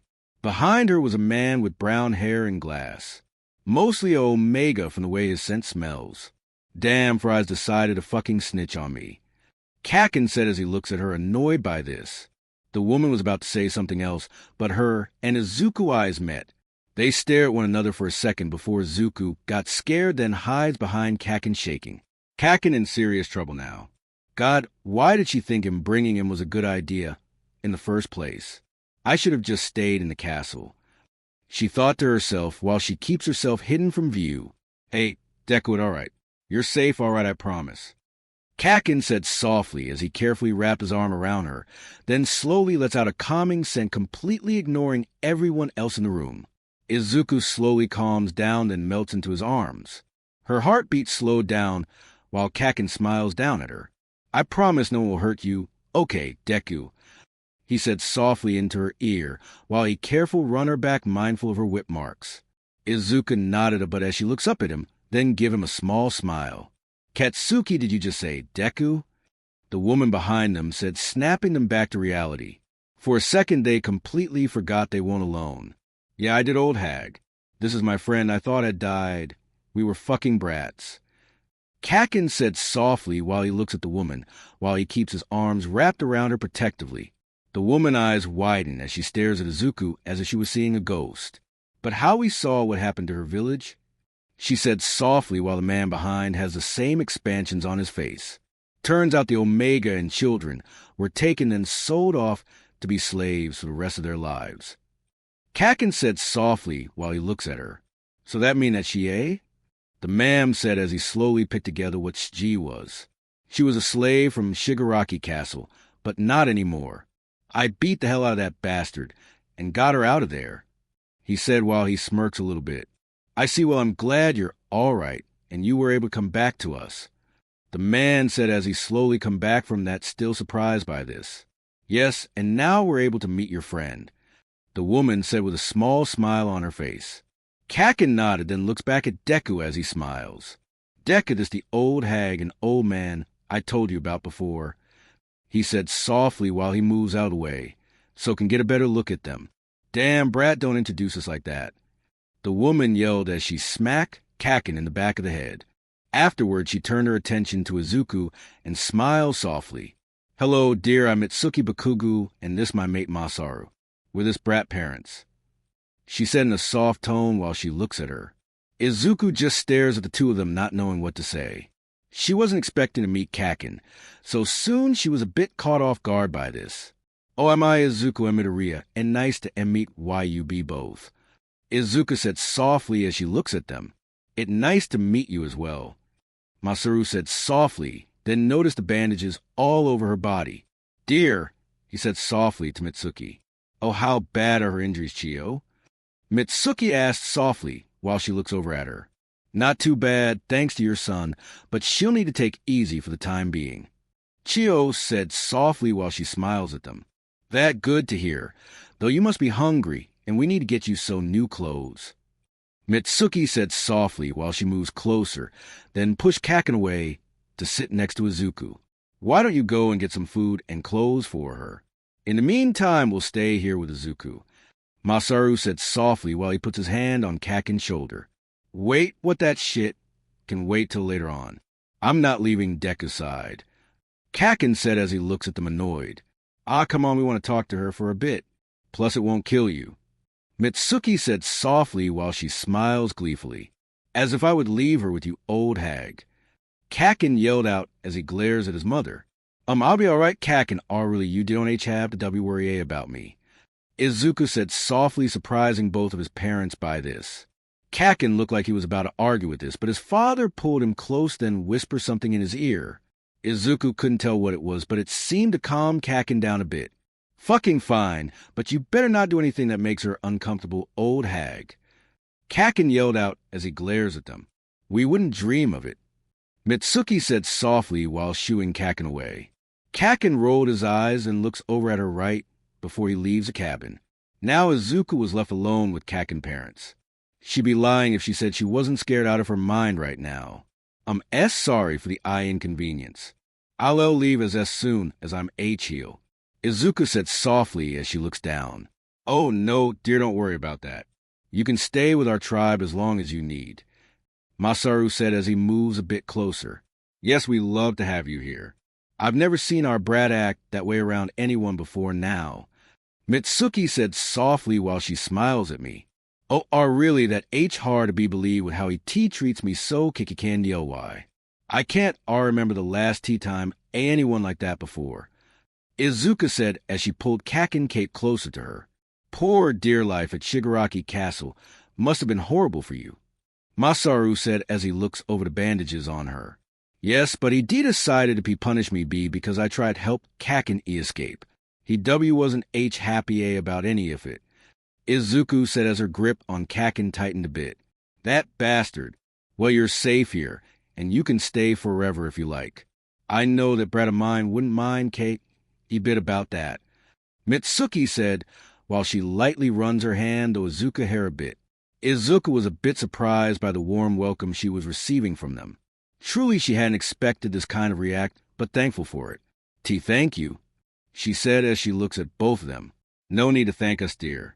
Just promises you'll make him happy," Mitsuki said softly while she smiles at her. Izuku didn't quite understand what she meant by that, but nodded nonetheless. She just hopes that she can be useful to them. Katsuki walks back to Chiyo's cabin quickly as possible. He can't believe he let the old hag and old man talk him into leaving her alone with him. Though he couldn't argue since his old man told him getting food and clothes is a good way of showing he's a great alpha for her. He should have guessed they would figure as soon as they saw how he treats her. The old man isn't wrong. This should show Deku how good of a mate he'll be to her. He just hoped they aren't making her uncomfortable. He knows how overbearing the old hag can be at times. He sighs as he walks to the cabin while he noticed some people staring at him. Should have fucking saw this shit coming. He's not known to be the kind to carry an Omega like that without reason. Not to mention it was the first time the tribe has seen him be nice to an Omega.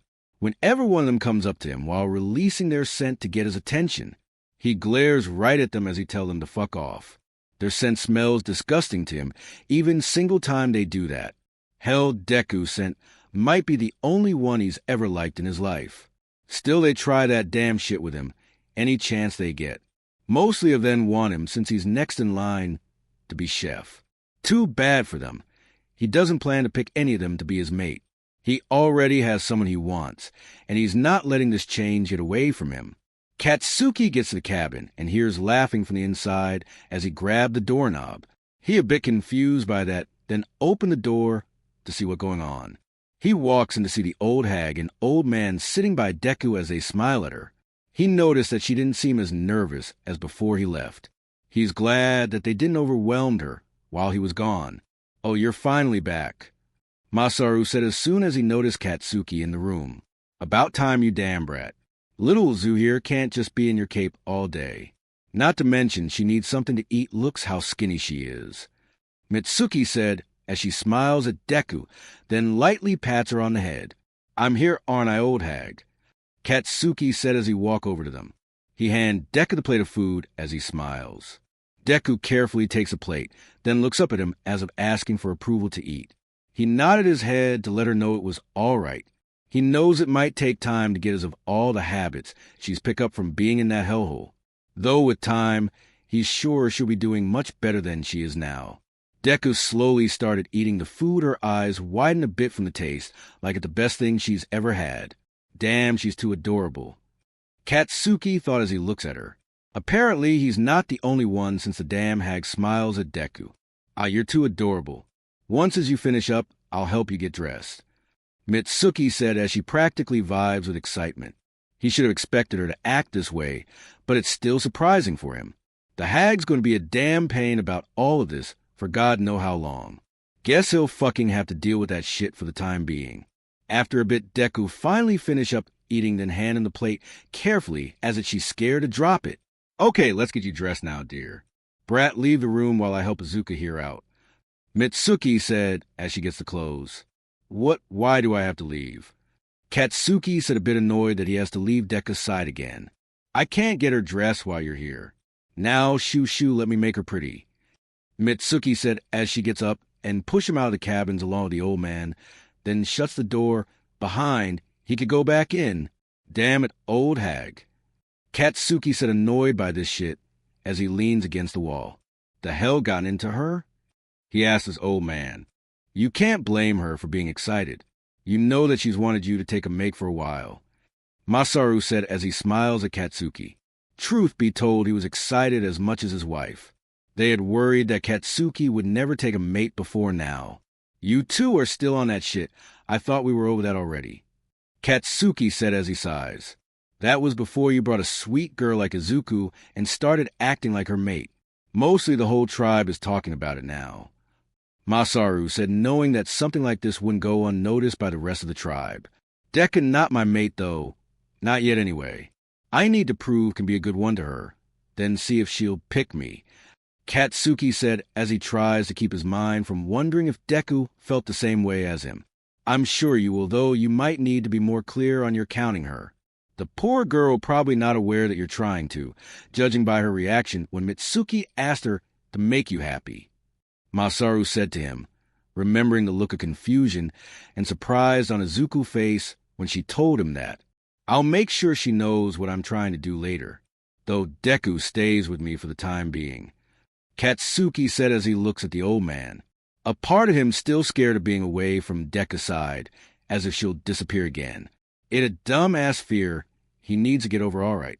"Okay, she's all done. You can come and see her now," Mitsuki said softly as she opened the door to Chio cabin. "Fucking finally," Katsuki said as he goes to walk in. "What took you so long, you old ha-dashed?" he said to the hag, but the words died as soon as his eyes land on Deku. Deku was wearing a simple dress white sweetheart design that hang off the shoulders, while the bottom half was a dark green with light brown corset on her stomach. A dark green ribbon that matches Deku's skirt pull her hair back into a ponytail. "She looks adorable, doesn't she?" Mitsuki said with a knowing smile as she looks over at Katsuki. "She looks better than I thought she would," Katsuki thought to himself while he felt the tip of his ear turn red. "Fucking hag know what she doing for crying out loud." "Kakin," Deku said softly while she was blushing. She seemed slightly worried about him and a bit nervous as well. It was then he realized he was fucking staring there. "You look great, nerd," he said while trying to keep himself together. Damn, he probably looked like a fucking idiot right now. "Thank you," Deku said softly while she hands a cape back to him. He takes it back, then slips it back onto him. Right as he done, he picked Deku up from the bed. He watches her face turns all kinds of red as he stares down at her. He chuckled a little bit at her reaction. He could start getting used to her getting embarrassed like this when he act this way towards her. Didn't think my brat can actually be a gentleman. Mitsuki said as she smiles at them, reminding him once again that he wasn't alone. Shut old hag. Katsuki said as he walks toward the door of the cabin. Thanks for looking at Deku, Chio. He said as he looked over his shoulder. No problem, but let her take it easy for the time being. Chio said as she smiled softly at him. Katsuki nodded at her, then opened the door and walks out of the cabin, along with the old man and hag. I'm taking Deku to my cabin for the time being, so leave me the hell alone. He said to them, then turns to leave. Okay, brat, but try to not have too much funny with little Izu.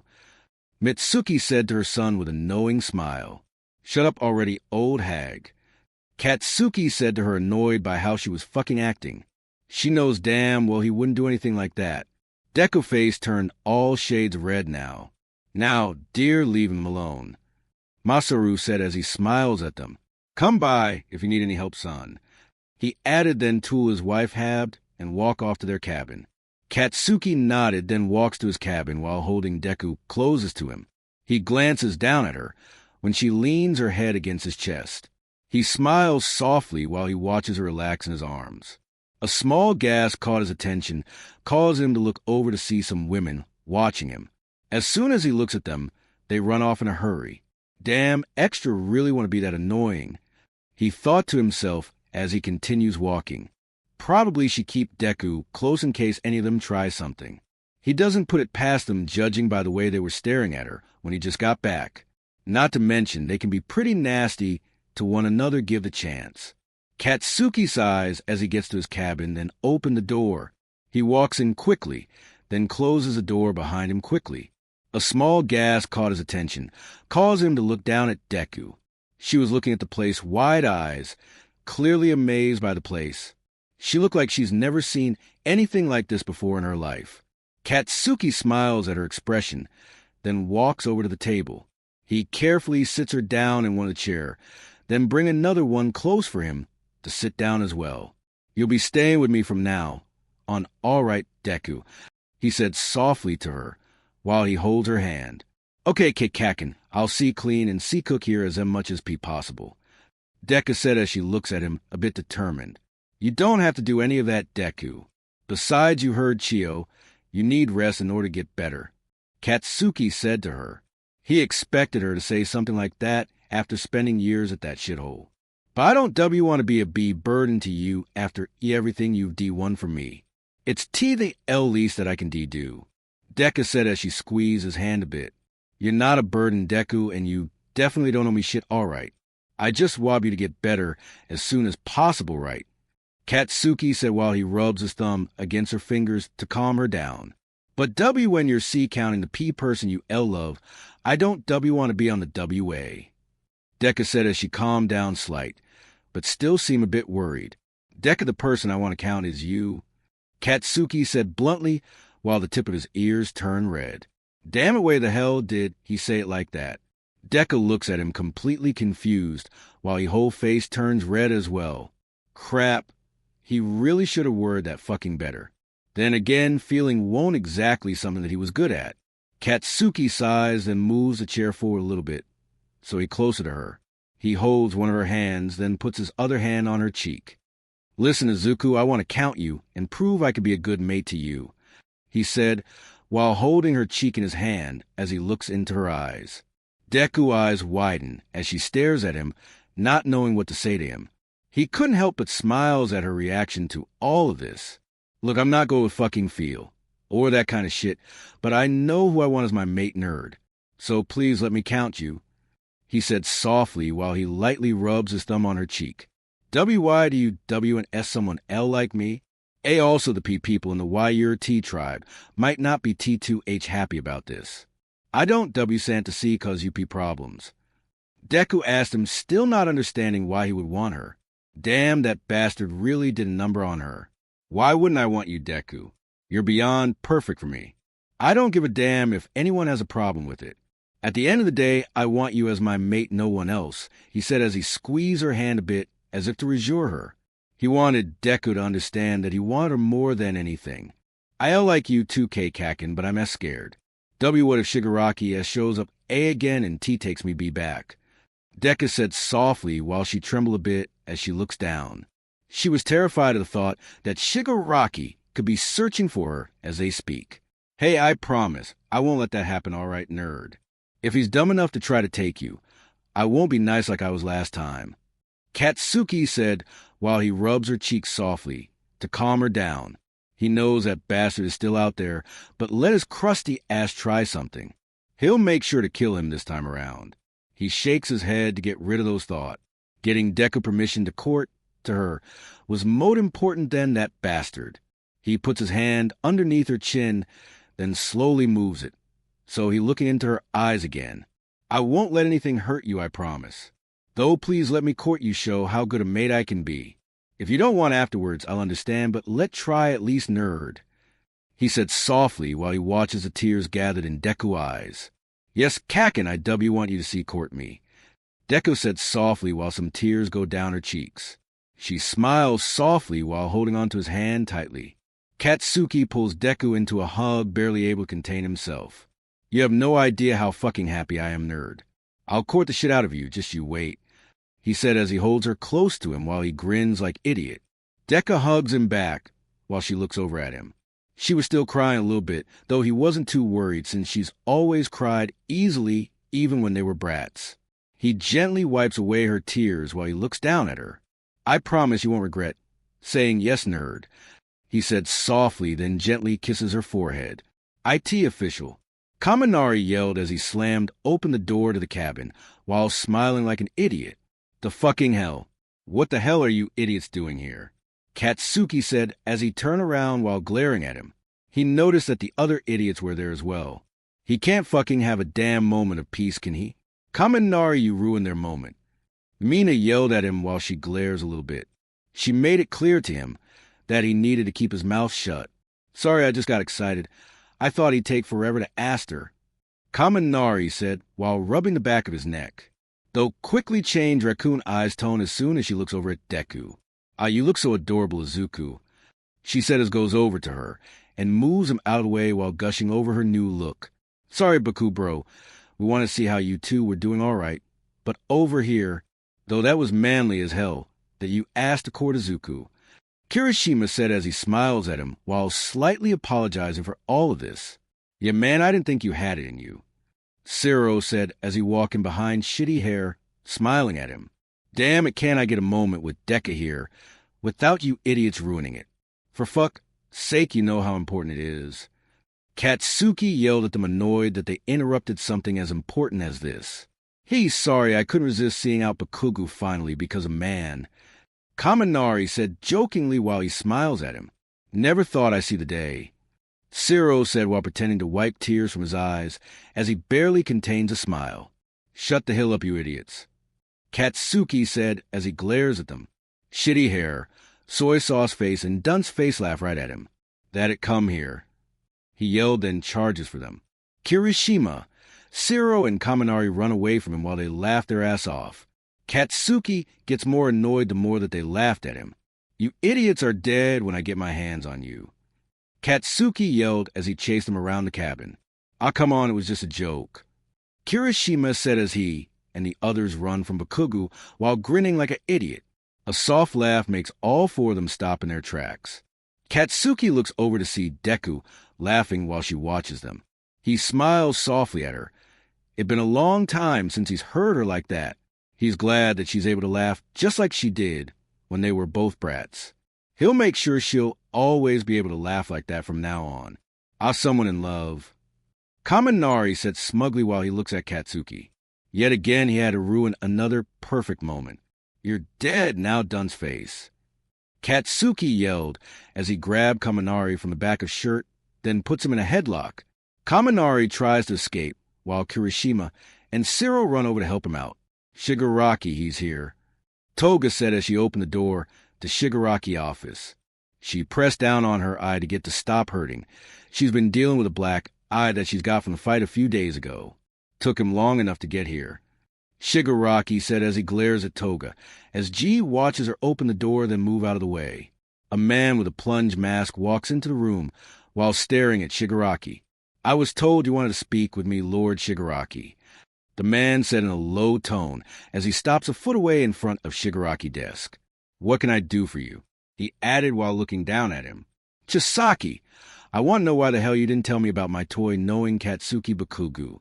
You don't think that would have been important to know when you sold it to us? Shigaraki said as he tries to keep himself calm. Just saying that brat's name pisses off more than anything. So that what this is about. Till the same spoiled brat as he was when I first met him. Chisaki thought to himself while he looks at Shigaraki. He remembers selling a small green hair Omega to his father a few years ago. Out of the Omega he had with him at the time, Shigaraki picked her because of her scent. He didn't want to sell that Omega to them. He was going to keep that one for himself, but his father gave him a deal he couldn't refuse. Though might have been for the best, since that Omega caused him problems. Judging by how he hasn't seen a single slave since he's entered the castle, obviously that she was the cause of it. I assure you that I didn't know she was connected to Katsuki Bakugo, though the village I got her and a few other Omega from was next to forest that was rumored to be where his tribe lived. Chisaki said while he think back to that village. He still remembers that forest was rumored being hard to get through and easy for people to get lost in. You didn't think that was worth mentioning to us at the time. Shigaraki yelled at him while he glares. He can't believe his father trusts this man. Last time I checked, that tribe is hidden and doesn't like outsider. I didn't think that they would have known one each base of the fact they live close to one another. Chisaki said calmly, knowing that yelling wasn't going to help. If anything, it make the man-child throw a damn fit. Though, my lord, there may be a way to fix all of this. He said as he takes a step closer to the step. What could possibly fix this? Don't think I'll let you sell me another toy. That was the only one whose scent I actually liked. Shigaraki said while he slammed his hands on his desk. He didn't give a damn if make him look like a child. No, nothing like that. I was thinking maybe we can get that Omega back. He said calmly as he takes another step closer to him. How exactly do you plan to do that? It probably back at the damn brat tribe ABD. No one knows where that place is. Shigaraki said as he glares at him. Yes, but mainly because no one knows exactly where to look. Like said before, the Omega village is right by the forest where the tribe is supposed to be. Chisaki said as he stands in front of Shigaraki's desk. All we need to do is go looking in the area and we'll find them. Then you can take your Omega back. He added, knowing it was a long shot, but it was the best they had. He wanted to find the tribe as well since he could sell the Omega from there and make millions. How you can be so sure that we'll find it? Even if we do, that damn brat won't let us take my toy back so easily. Shigaraki said, knowing that Bakugo will kill him if he get close to her. He not stupid to think he can win against him since the brat is strong. Simple, we use your tracker friend to bed if she can find anything. Knowing how good she is, we'll find the tribe in a few weeks. Chisaki said calmly while he glances at the door. He knows that Shigaraki friend are listening just outside, ready to step in if needed. Shigaraki sighed as he sees his point. Toga has been able to track down any runaway slave, thieves, and others that try to get away in the past. It wouldn't be hard for her to do the same here. And as for Bakugo, we'll find a way to keep him too busy for him to stop you from taking your Omega back. Not to mention, it'll be the best revenge you could get. Taking the Omega he finally found after all Theseus' years away again, and using her for the rest of your life. Chisaki said as he looks at Shigaraki. If they can't pull this off, he'll get his Omega back, and he'll be rich beyond his wildest dreams. It'll win-win for the both of them. Fine, let's get started tomorrow morning. You take us to my toy's old village, and we go from there. Shigaraki said as he sits down in his chair. He couldn't stop the sickness smile spreading across his face. He'll get his toy back even if he has to drag back as it kicks and screams the whole back. Izuku couldn't believe how much her life has changed in the past few days. She never thought that she'd be free from Shigaraki and his friends after all those years of abuse from them. Now, not only is she free from Shigaraki, but Kaken is courting her. A part of her still feels like she's dreaming, and she'll wake up in her cold dark room in the castle. Though after waking up the next morning in an actual bed proves that she isn't dreaming. She looked out the window to the sun barley rising in the sky. She never got to see this back at the Shigaraki castle. For some reason, he liked to keep all their curtains closed so no light would get in. She smiles softly to herself, knowing she'll be able to see it from now, only instead of being kept in complete darkness. Suddenly, there was a knock on the door, causing her to look over at it. "See, come in," she said softly while she gets a bit nervous. The door opened, and Kakin walked into the room, holding a tray with food and flowers in his hand. "Morning, Deku, I got your breakfast," he said as he smiles. He walks over, then carefully placed the tray on the bed. "How are you feeling?" he asked her softly as he leans forward to move her hair out of her face. "I'm okay, and you don't have to do this for me, Kakin," she said while she feel herself blushes. No matter how long she was with Kakin, it's still going to take time to use to all of this. "I want to, all right. Besides, I'm trying to prove what a good mate I'll be to you, remember," he said softly as he carefully sits down on the edge on the bed. Izuku nodded as she looks at him, then looks down at the food he made for her. She tried some of the rice, then smiles brightly. It tasted better than anything she's had in the past few years. Kakin chuckle caused her to snap out of her thoughts and look up at him. "Sorry, Deku, you just look so adorable," he said softly while he looks at her. Izuku's face heats up a bit as she goes back to eating the rest of the food. "To thank you for the food," she said softly, though she tried to talk a bit slower so she wouldn't stutters. Though that didn't seem to help her at all there. She couldn't help but feel ashamed about it, since she couldn't talk normally like everyone else around her. She'll need to get that under control if she wants to be Kakin mate. "No problem, Deku," Kakin said as he gets the tray, then stands up. He carefully places on the bedside table, then goes to get her clothes for the day. Izuku looks at the clothes, then feels her face heats up in an instant. Was Kakin going to help her get dressed? She thought to herself while stared down at the clothes on the bed. She knows she needs a bit help since she still can't stand properly, though she didn't think Kakin would help her get dressed. Heck, Mina helped her out last night before she went home with Kirishima. She knows Kakin wouldn't do anything to make her uncomfortable, but she doesn't know if she can handle him helping her get dressed. "I'll call Mina here to help you get dressed, all right," Katsuki said, breaking Izuku out of her thoughts, causing her to look up at him. She notices the tip of his ears were red before he left the room in a hurry. She hears the front door close and calm down a bit afterwards. At least she wasn't the only one who got embarrassed there, though a part of her admits Kakin's reaction to this was adorable. She giggles to herself as she leans her back against the pillow on the bed. She never thought a fearless warrior like Kakin was a bit of a dork, though she's not complaining about it. If anything, it made her like him more than before. A few minutes later, the door to the bedroom swings opened. Izuku jumped a bit as she turns her head towards the door to see who it is. A sleepy Mina walks into the room as she yawned. "Morning, Midoriya, Bakugo said you need help getting dressed," she said softly while she stretches her arms a little bit. "Oh, why, yes, sorry to be bother you so early in the morning, Mina," Izuku said softly while notice how tried Mina was. "Don't worry about it. Now, let's get you dressed," Mina said as she walks to the clothes, then help her get dressed. "There we go. Let's get that pretty hair done," Mina said while she smiles and hold up the green ribbon that Bakugo Mom give her. "Okay, and thank you again," Izuku said softly as she turned her back towards Mina. She still feels a bit embarrassed that she needs help like this.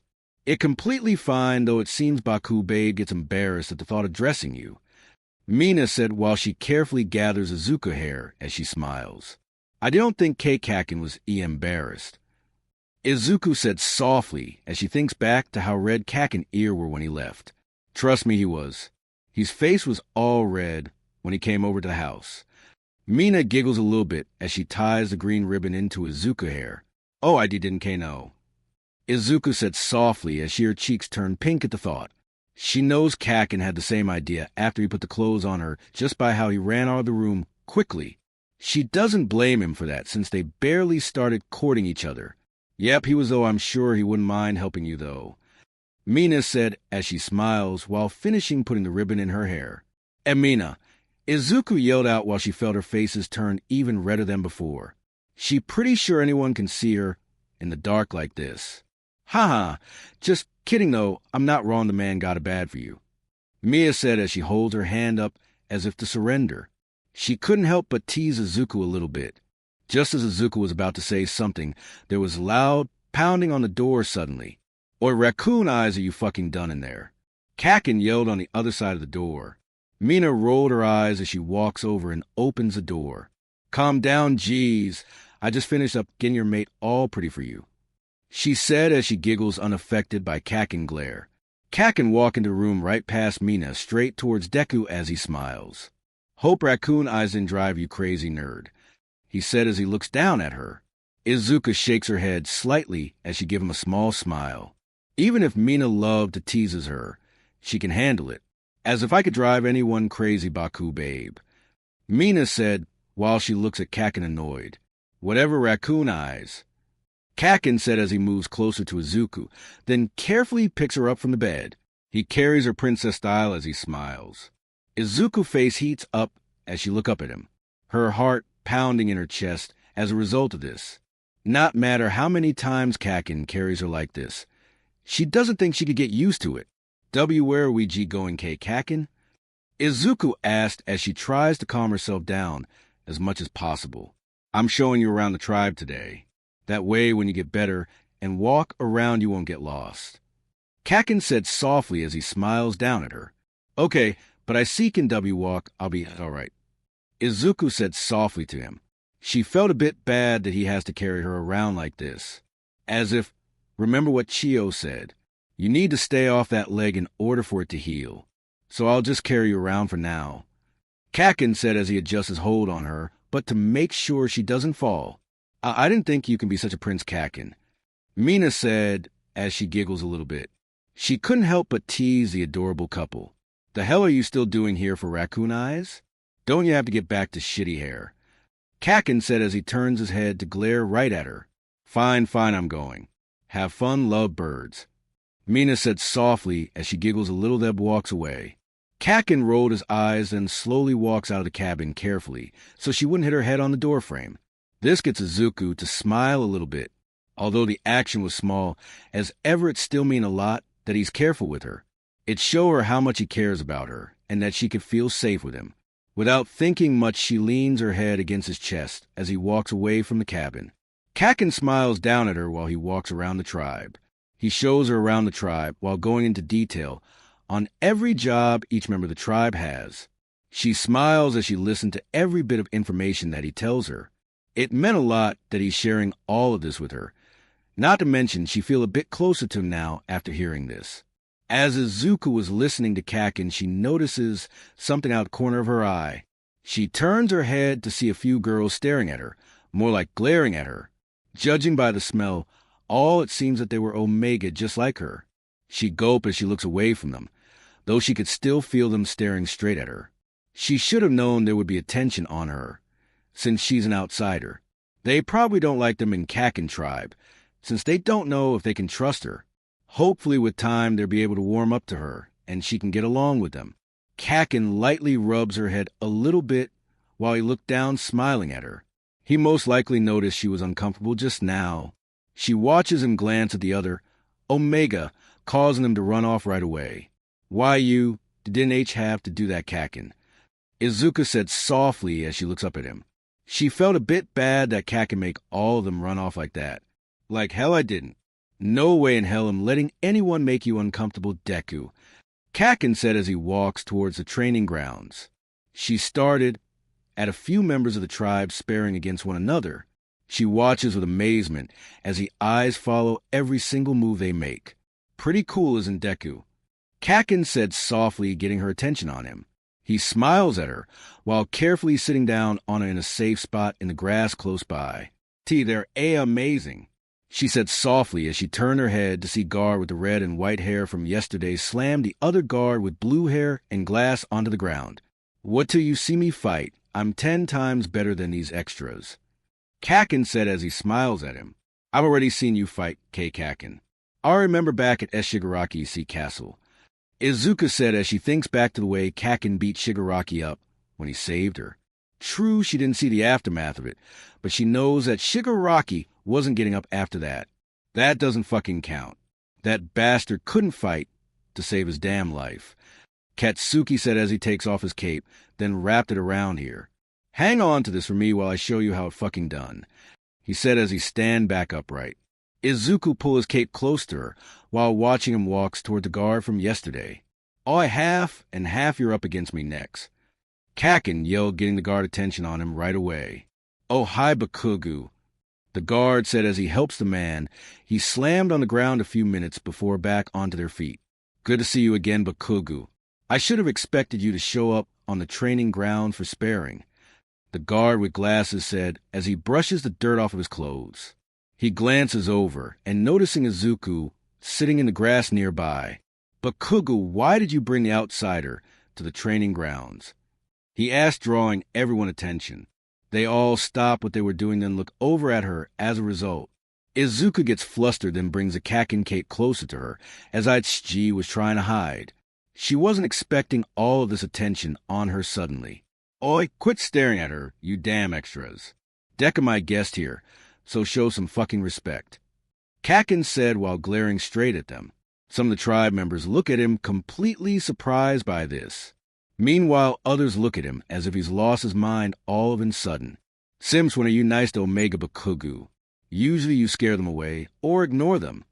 The one with white and red hair asked with a blank expression on his face. Even if she's your guest, I don't think it appropriate to bring here, even if she is your guest, the one with the glass said as he moves his hand in a weird chopping motion. Shut up, four eyes, I can do what I want. Kakin yelled as he glares at him for a second, then turns his attention to the other guard. All right, half, and half your next fight is with me, he said as he grins at half and half. Are you trying to show off for her? Half and half asked as he looks over at her, then back to Kakin. Shut up and fight me already, half and half. Kakin yelled, then throw a punch right at half and half. Half and half dodges it, then moves back a little while he stares at Kakin. Without warning, he takes a step forward, then uppercut Kakin. You don't need to fight me to show you know that, right? He said as he looks completely bored of this. It on now, asshole. Kakin yelled as he knees the guard in the stomach, then tries to grab him by his hair quickly. The guard moves back as he winces a bit from the hit. He moves in close to punch Kakin in the face soon after. The other guard moves away from then, so he isn't in their way. He probably knows that they aren't going to hold back by the look of things. Izuku watches the two of them as she holds Kakin cape closer to her.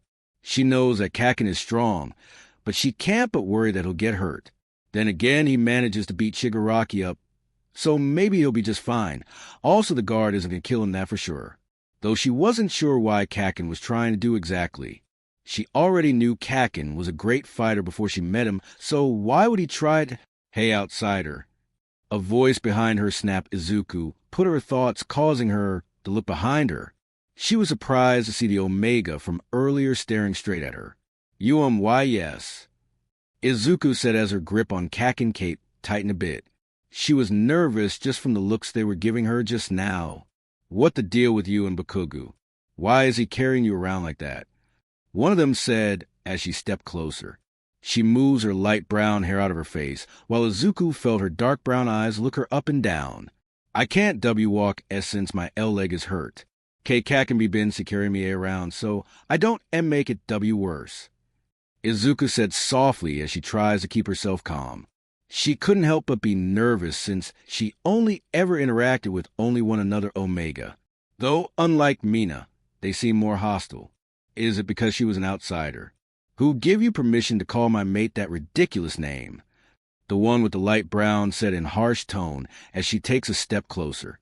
What do YUM mean? Izuku asked as she moves back to put some distance between them, but stopped when she feels a bit of pain in her leg. Oh, he didn't tell you about me yet. Well, let me make something clear to you, she said as she smirks, then leans closer. I'm Kami Bakuga, mate, and future head Omega the tribe, she said as she stares straight down at her. Izuku looked at her, completely stunned by what she just said. Kakin had told her he was planning on courting her, and wanted her to be his mate. So why did Cammy said that she would be his mate? It didn't make any sense. You didn't think someone like Bakugo would be interested in a weak little outsider like you, did you? Cammy said smugly as she and the other Omega around her giggled a little bit. Izuku said softly as she looks down at the ground. She didn't know what she could say about a buy of this. She knows that she's not from here, but a part of her thought Kakin didn't care about that. How that embarrassing even for someone like you. Cammy said as she and the other Omega laughed a little bit. Without warning, she pulls Kakin cape road off her. Izuku tried to hold on to it, but Cammy managed to get away from her. I'll be taking my mate cape back now. I need to get your horrible scent off of it, she said as she slowly moves it to her scent glands as she smirks. Izuku grips the grass as she tries to keep herself from crying. The other Omega around her snicker as they watch her. Don't worry, we'll just send you out as Soak. Cammy started, but stopped soon after hand grabbed hers tightly. She winces and looks over to see Kakin glaring at her. What the hell do you think you're doing? Katsuki asked as he takes his cape away from her. Katsuki takes his cape back from this bitch as he tries to keep himself from hitting her. Of all the people he had to deal with, it had to be her. He was in the middle of his match with half and half when he smelled Deku's scent. Normal, he'd be happy to smell her scent, though instead of her scent it smelled as if it was rotting. He turned around to see this annoying bitch taking his cape away from her, while her and her damn-ass friends laugh. He quickly pushed half and half to the ground, then walks over there quickly. As he got close, he heard that bitch saying she'll be his Omega and be ruling the tribe by his side.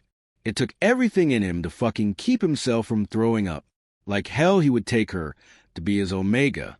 That bitch is annoying as hell and has a horrible scent on top of it. Not to mention, she only wanted him for that reason. She just wants to be head Omega of the damn tribe. For some damn reason, she feels entitled to that shit. But there's no way in hell he's going to let that happen. Oh, Katsuki, dear, I was just going to send your cape. Cammy said, clearly not understanding the position she's in. This little outsider scent is all over it. I'm just trying to make it better. Shut the hell up. Katsuki yelled as he glared straight at her beyond pissed that she called Deku that in the first place. Don't you dare fucking talk shit about her ever again or else, bitch. He said as glares at her, then pushes past her, then walks over to Deku. He kneels down in front of Deku, then wrapped his cape around her. Are you hurt? He asks softly, while he gently takes her hand to calm her down. Deku looked up at him a bit surprised by the gesture, then slowly shake her head no. Katsuki smiles as he carefully picks her off the ground. Good, I was worried that bitch hurt you there, he said as he holds her close to his chest. Katsuki, how dare you call me that? I'm just making sure my alpha has my scent on him. Why are you being nice to that dumb outsider? Cammy yelled at him, annoyed Katsuki not only call her that, but he pushed her aside for that outsider. She my future mate, so shut the hell up and fuck off already. Katsuki yelled as he glares at her while she stares straight at him wide-eyed. He keeps his scent in check, since worry that would upset Deku more. Cammy stares at him completely speechless. She couldn't believe that Katsuki would want an outsider as his mate. I better not catch going near Deku again, or you won't like what happened to you, Katsuki said as he glared straight at her, still pissed off. Cammy snapped out of her thoughts after he said that to her. She nodded as she noticed the look in Katsuki's eyes. Katsuki glared for another SSC, then walks past her. He rather focuses his attention on calming Deku down instead of dealing with that bitch. Never thought I'd see the day you be so protective, Bakugo, half and half said as he walks over to him. He looks down at Deku with an unreadable expression on his face. Shut it half and half and stop fucking staring already, Katsuki said as he adjusts Deku in his arm a bit to shield her from his stares. Calm down, I won't do anything to your Omega, half and half said as he puts his hand up to show he's harmless. Honestly, Bakugo, calm down already. Besides, causing a scene might scare your Omega. For I said as he looks at Bakugo. He was a bit surprised by this, as well, since he never thought Bakugo would choose anyone to be his mate, let alone an outsider. It's alright, Kakin, Deku said in a soft tone, while she looks up at him. Katsuki's attention quickly turned to Deku as his expression softly as soon as his eyes land on her. Okay, Though next time call me if some fucking extra tries to hurt you like that, he said as he smiles down at her. Deku nodded as she smiles at Kakin. She hadn't expected him to protect her like that, though more than happy he did. She looks over at the two guards from yesterday. Katsuki looks over to where Deku was. Oh, right, that 4 eyes and half, he said as he realized he didn't introduce them to her. Bakuga don't introduce us like that. Ida said as he adjusts his glasses, then looks over at Deku. I'm Tenya Ida, nice to meet you, he said as he moved his hand in a chop. I'm Shoto Todoroki, nice to meet Bakugo, future mate. Still surprised that Bakugo decided to take a mate, Todoroki said as he smiled softly at her. Oi, shouted half bastard. Katsuki said annoyed as he glares at him. Can't blame him for that since you've never showed interest in anyone before Bakugo, Ida said as he smiles at him. Of course I wouldn't be interested in those damn extra. I've always wanted Deku as my mate, and no one is. Katsuki said as half and 4's eyes went completely silent on him. He knows they won't fucking let him live this down, but didn't give two shits about that right now. He needs everyone to know he already has his mate. Well, I'm glad you were able to find your mate then, Todoroki said as he smiles. As am I. Now you have someone to keep you calm, Bakugo, Ida said as he moves his hand in a chopping motion. Shut it, 4 eyes, and take over training for today. Katsuki said to 4 eyes Reb walks away before he could respond. He's still not finished, showing Deku around the place. Am I really the only one UW want? Deku said as she looks up at him. She couldn't help but wonder if he really means that. Of course you are a nerd. None of those extras came even close to what you mean to me, Katsuki said as he smiles down at her. He knows she might be surprised by that, but it was true as heck. No one ever come close to how important Deku was to me. Deku's face turned bright red, but she smiles softly, then leans her head against his chest more. Katsuki smiles as he walks away from there to show Deku the rest of the tribe. He introduced her to every single person as his mate, as he shows every single detail of the place. The other members of the tribe said she was adorable and sweet, making Deku blushes like crazy, as he took Deku around at everything with wonder and asked questions about everything with stars in her eyes. He couldn't help but remember all the time she had the same expression on her face when he would tell her stories about this place when they were brats. He more than happy to see her slowly get back to the girl she used to be before that bastard took her. He'd do whatever he can keep helping her heal and grow stronger. He made sure to answer every single question she had about the village while they walk around. After a few hours, the sun slowly started to go down. Katsuki smiles as he takes Deku back to his cabin for some dinner and to get rid for bed. He shuts the door behind him before walking over to the dining table, then carefully sit her down in one of the chairs. Here, just hang tight while I make us something to eat, all right, he said as he smiled softly at her. Deku nodded as she watched him cook from her seat, smiling softly at him. Katsuki walks over to the kitchen, then started to make them both food. He would sneak glance at her whenever he had a chance to, catching her staring at him as a result. Deku would blushes and look away, causing him to chuckle a bit. After a few minutes, he finishes up, then put the food down right in front of her. They both eat in silence while he watches Deku eye wide as she ate. This is delicious Kakin, Deku said as she continued eating. Glad you like the food, nerd. Kakin said as he smiles at her, then moves closer and kisses her cheek softly. Deku blushes as she slowly moves her hand over to his, then holds it carefully. He smiles as he entwine their fingers as he holds her hand. After a while, they both finish up dinner and decided to get ready for bed. Katsuki carries her to the room, then sit her on the bed carefully. Right when he's about to go get Mina, Deku grabs onto his arm to stop him. Is something wrong, Deku? Katsuki asked as he turns around to look at her. See, can you help me get de-dressed instead, Kakin? Deku said softly as she turns her head to the side as her face turns bright red. Katsuki felt the tips of his ear turn red as he looks at her. Are you sure? I can get Mina in here to help you. He asked her to be sure. Deku blushes as she nodded her head. She keeps her face turned to the side. She turns herself around so he could untie the corset on her stomach. Katsuki walks over, then unties the corset as fast as he's able to. Right after he put on the bed, then helped Deku stand up. She holds onto his arm as she stands. He gets the nightgown that she wore last night in his hand as he looks at her. He carefully pulls off the dress Deku was wearing, then turns his head to the side as soon as it was off. Almost done.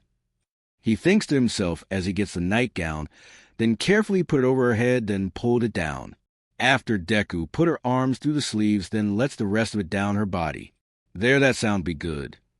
Katsuki said as he finally turned his head to look at her while calming himself down. Thank you, Kakin. Deku said as she let go, then sit down on the bed. No problem, nerd.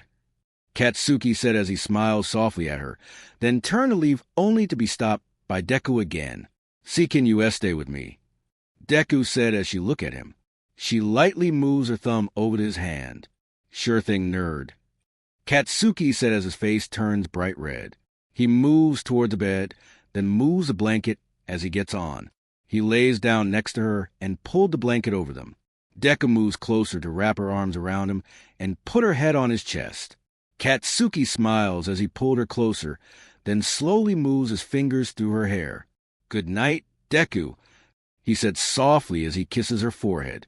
Good night, Kakin, Deku said as she closed her eyes to get some sleep. Katsuki smiles as he holds her close while looking down at her.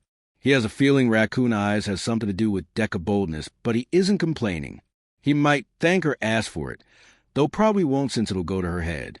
He sighs as he slowly falls asleep as well. Any luck on finding that brat tribe yet? Shigaraki asked as he stares at Chisaki. They came to his toy old village, so they can search for that brat tribe. It only been a day. You can't seriously expect us to find them just like that. Chisaki said annoyed. He knows working with Shigaraki would be difficult, but he didn't think he'd be this much of a pain. Work faster than I want that Omega back, and I want to make that damn brat pay. Shigaraki said as he glares at them. He wants his damn toy back as soon as possible to make up for lost time. Don't worry, we'll find little Izuku soon. I want to have my friend back. Toga said as she giggles a little bit. We're on the right track anyway. We're looking around the forest as fast as possible. Dabi said as he looks at the forest that was near the village. Fine, but if you find anything, you report it back to me right away. Shigaraki said as he looked at the forest as he grins. Just you want, you damn brat. I'll make you wish you never found my toy as soon as I find you. Shigaraki thought to himself as he walks towards the forest.